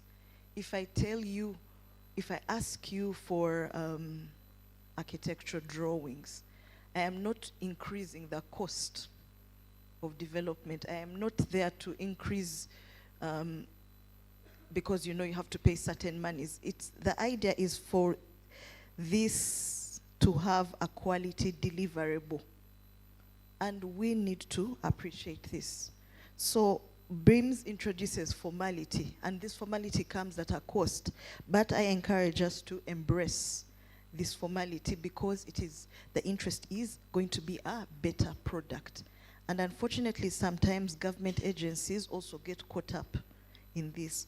One of the things that Ministry of Lands is doing is Ministry of Lands has done prototype housing in various locations. And this prototype housing is to ensure that that person who cannot afford the private architect has some access to a sane building layout. And I have seen this very implementable, as the minister said, in her village. Even in the islands, I was in Buvuma, and this has been a very successful approach. Another challenge to, I think, is the issue of, we're talking about material and methodology. Now, some of the things with an online system is it's not going to be able to, you know, fully have this check. If we're to change technologies in order to make housing more affordable, you're going to require probably a more costly design process and a specification process. So if these things can be probably incorporated into building codes so that a developer is not asked and is required to produce additional documentation to justify a technique, I think that it would also smoothen the process. Then also lastly, I think two things for me, limitation to ICT across the country. whereas Government of Uganda through the Ministry of ICT and NITAU have made efforts to extend ICT infrastructure and also, can I say, ICT literacy. Even in Kampala here, there are places you go to and the person, I mean, I think there was once a statistic of how many people actually own smartphones, and countrywide it was probably less than 30%. Now we are introduce efficiency, but also the literacy levels of online systems are quite low. And hopefully as government, we should learn to put in place these centers where somebody can go to and probably make an online application, just like they do for URA and other systems. But also the ICT coverage across the country is really poor. Sometimes even the local governments have challenges accessing internet, services, and even network issues in order to hasten an online system. Yeah, but also as a board, we are committed to ensure that, as my one of the speakers said earlier, entire value chain to improve the housing discourse. And for us, that includes better standards through the different building codes, and then also trying to see what fits the market. Then also trying to see what fits the market. As developers, as design professionals, I think that has been a very big gap in terms of specifying the product for the market. I honestly, I think we as the board have also sometimes been at the tail end of mediating where poor quality housing has been provided, or the developer has bought that house, rather you have bought a house at 50 million, and not even 2 years down the line, your ceiling has collapsed on you. So, as we're trying to make this affordable, on the other end, the private contractor is going to cut costs because he's trying to maximize profit. So, through the ministries, we also encourage that there are some policies to guarantee the product even 20 years down the line, and eventually this would also ensure that we are doing justice to the public, and then also allow the professionals to do their work and to correctly advise and to be able to make a difference. And then lastly, now I speak as an architect, this issue of local content. When I see a 20-story building of apartments coming up in the middle of the city, and 90% of that apartment block is owned by a non-Ugandan, and only 10% can only be afforded by Ugandans. So who are we solving this problem for? And hopefully when we deal with the issue of policies, just like it happens in other countries, are we going to say that out of 100% of every housing development, at least 80% should be allocated to the locals in order to try and bridge this gap and also bridge this cost? Because when you go to Kololo and people are spending $500,000 on apartments, I don't think it is me and you in this room. And that is why we're all here. So as the developers, and sorry, I don't mean to poke my partner here, but that is the reality of their rates. So as from the physical planning perspective, we are building housing. We are saying, let's have housing closer to the cities to reduce traffic and reduce your transit time. But who are we doing this for? We all owe it to have Ugandans at our hearts. Thank you. Okay, thank you, Pamela. NBRB within the NDP4, they are supposed to look at building code, compliance to building code, but also the beams. Thank you, Pamela, for your response. For me, again, as an architect, I need to mention that there is a city in this country that has not released a single approval via beams. So I hope you can look into that. A city in Uganda. Okay, now let us move on quickly to Uganda Bureau of Statistics. You know, when you have such caliber of people, you can't let them go without talking, and yet time is moving. Apologies, we're about to wind up. We need to hear from Uganda Bureau of Statistics. Statistics, yes. Yes, Uganda Bureau of Statistics. As we said, you cannot improve what you cannot measure. We need UBOS. We need UBOS. Everyone quotes the housing deficit. But how confident are we that we are measuring the right problem? As a statistician, what can you comment on that? Because we're supposed to reduce the deficit by 100,000 units, every year, the 2.4, so many, but are we measuring the right problem? Stephen, please. Thank you, moderator, and thank you for inviting us to be part of this. Well, that is a hard one. You all know we produce lots of statistics in different areas, and in this area we produce information related to housing, where they live. If we go for a census, we ask you where you live and the type of dwelling, whether it's iron roofed, all different kinds of things.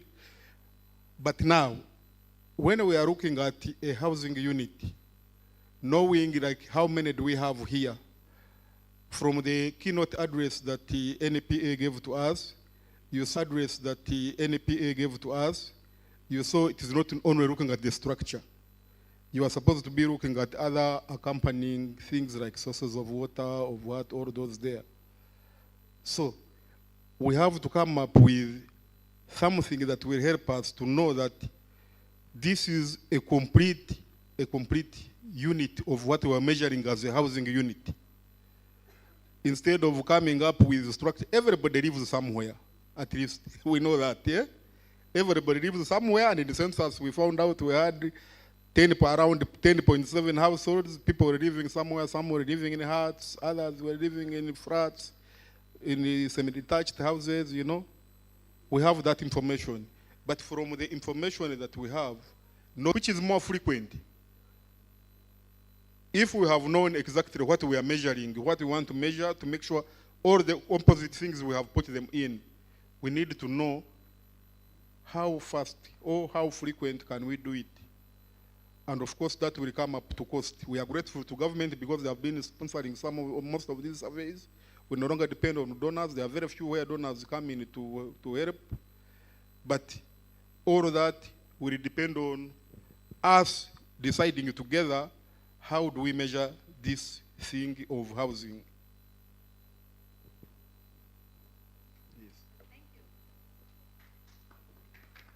Experts in measuring, and as architects, we are the experts in defining some of these things. So I think we can work together with everybody else to see that we have statistics that really help us appreciate and try to get to the heart of this matter. Once again, what you cannot measure, you may not be able to improve. Okay, thank you so much. I see definitely more levels of collaboration and dialogue. Christopher, the banker, you are the one to give the last submission, more or less, as we conclude. There is a challenge, as you know. NDP4 expects us to increase the mortgage to GDP ratio, to have more mortgages out there, that it should be about 0.9% of GDP. Based on the current estimates, and again, it goes to the issue of statistics. So these estimates are just not so, should not be quoted in, if I may say, they need to be interrogated further, but we need to expand the mortgage portfolio by about 900 billion if we are to get to that 0.9%. So from the perspective of Housing Finance Bank, that is an expert in issuing mortgages, what are the three biggest constraints preventing the market from reaching this milestone of actually taking out these mortgages? And what actions could government, regulators, and financial institutions take, to help us increase this mortgage to GDP ratio? Thank you. Thank you, Bana. Good afternoon.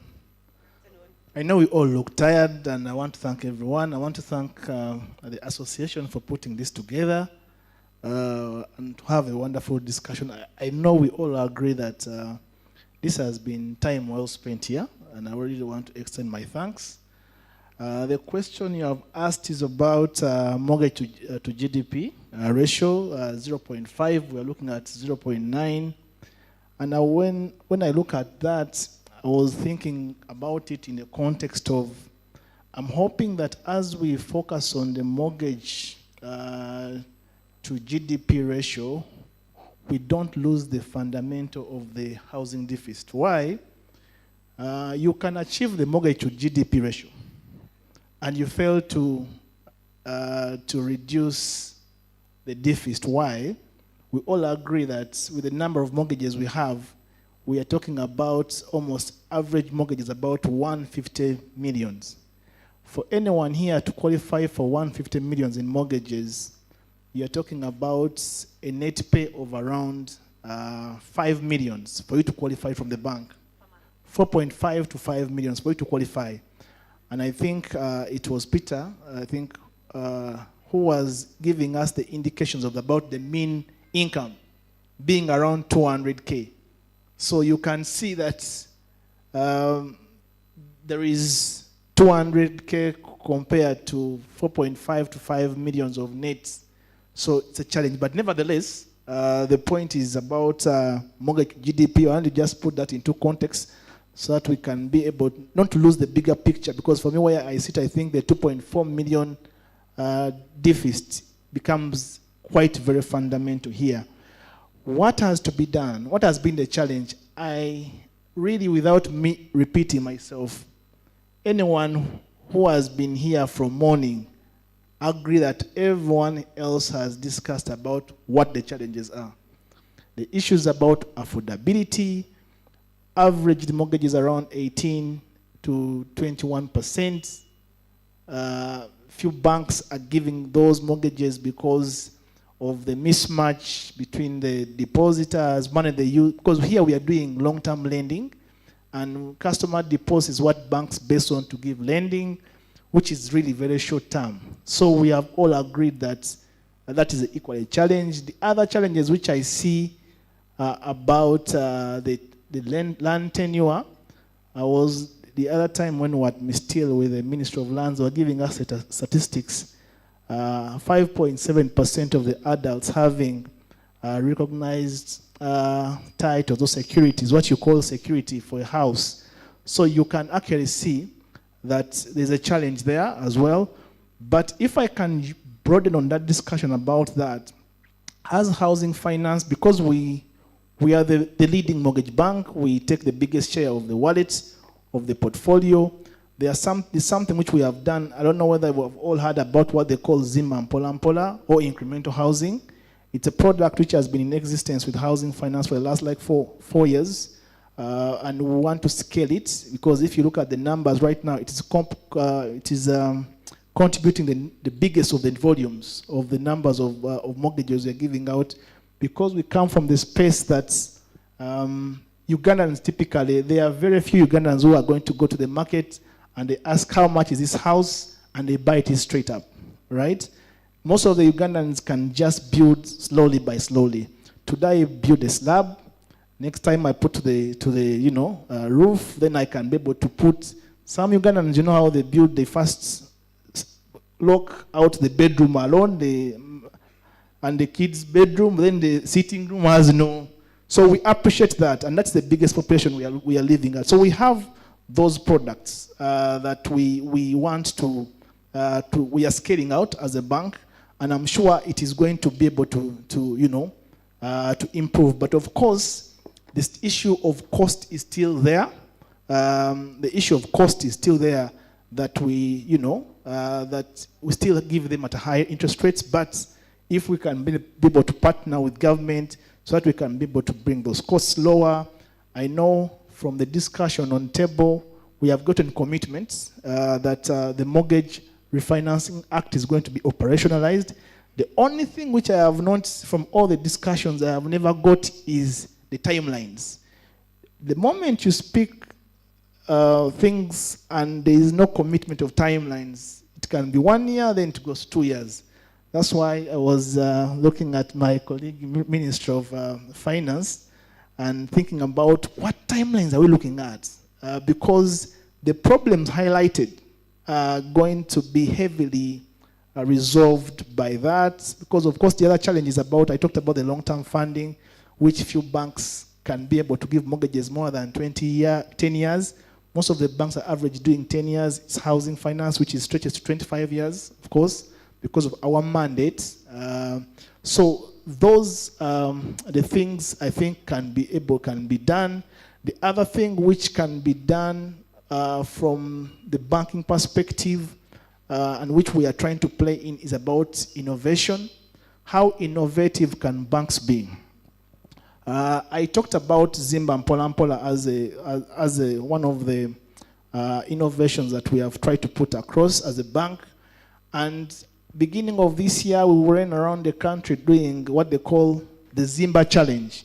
Zimba Challenge was, we went out there looking for contractors, developers, anyone who has any idea on which kind of house can we call affordable? Because we all talk about affordability, but there's some time when I was in the room and they were asking about what is affordability. Affordability to me and Vanna may be different. Vanna may be talking about affordability. If she gets a house of 250 millions, that's quite very affordable. Another person is talking about affordability as 100 million. So what is affordability? So without losing my point, we were looking at developers who can be able to give us a prototype of a house, what we can all agree. And we had some winner, where we had someone who developed a house which was 50 million. From all the very many people we got, the best house came with 50 millions. Of course, it was a quite 2-bedroom, sitting room, self-contained, and the cost was 250 millions. So when I was listening to Peter here, when he was giving us the numbers of affordability, what people can afford, they're talking about 25 millions, and I was like, okay, do we need to redo this? And we look for more people. The good thing that we have architectures in the room, and it has been a challenge which has been posed to us to you as architects. Can we redefine what is affordable? But like I said, the prototypes can be very clear that when you have a greenhouse, you are going to have reduced utility costs. They are more resilient to weather challenges, which we all know they are existent with us. So it may be more, people may appreciate them. And equally, the study shows that people who have greenhousing, they are likely to have, not likely actually, have more disposable income because of the reduced utilities. So it's a product that we are going to launch before the end of the month. And I think we have equally engaged the architectures, we have engaged the valuers, we are engaging government to see how can they, as we are going to the market, how can we, and government from NDP, they're talking about sustainability as a key focal or focus area. How can we work with government to make this product as cheap as possible so that it can have a big multiplier effect? So from the space, without me repeating myself, from the challenges and what government has to be done, I like the commitment from government about the mortgage institution, the Mortgage Refinancing Act, and a company, the money has been allocated. Thank you so much. We really do appreciate how far we have come, but the issue is how can we be able to fast track that.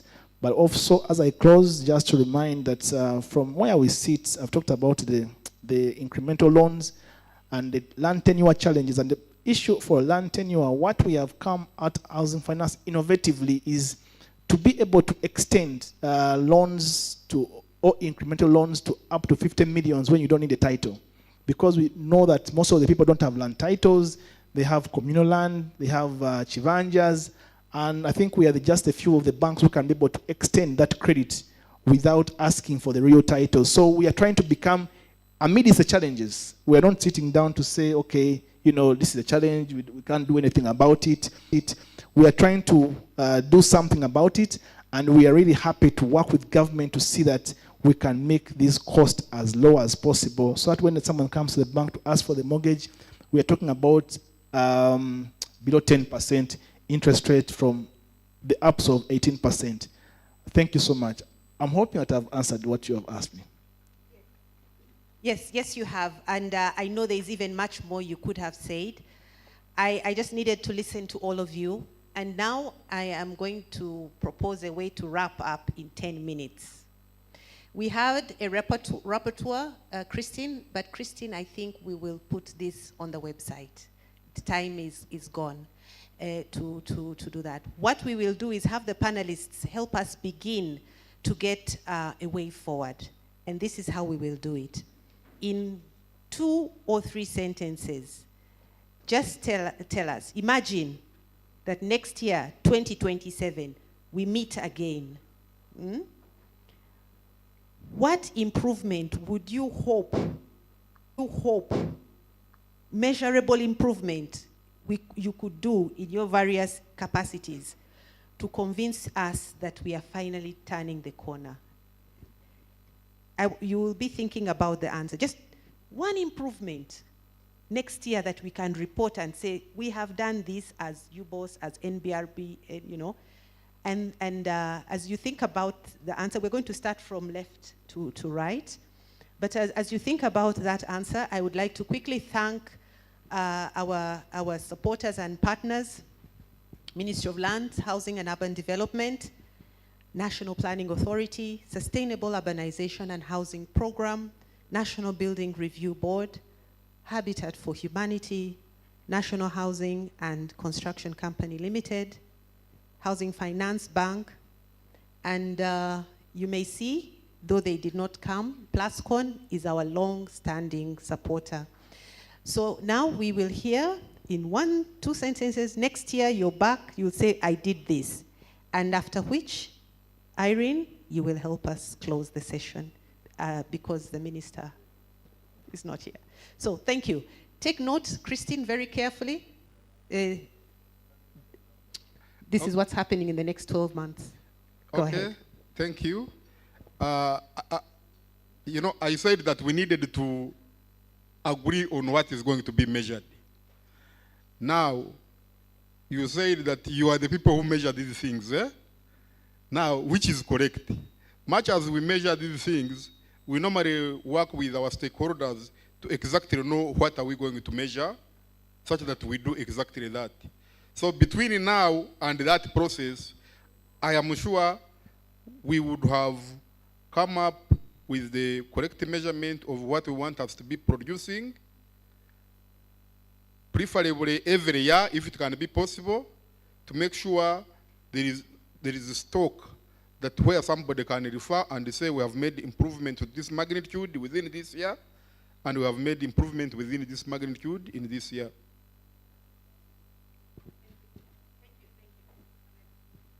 Thank you. As the National Building Review Board, we are committed to strengthening monitoring and compliance of the local councils, targeted to improve efficiency and turnaround time in approval processes. And for the record, that local authority has started issuing permits online. Wow. I'll go look for mine. Thank you. Derek? Thank you once again. On my side, I think there will be 3 key things. One is to address the cause, not the symptoms, and that is if next year we are here and the shareholder issues of national housing are resolved, then I will know we are taking the right steps. The second will be, and I can commit that we shall achieve that between now and then.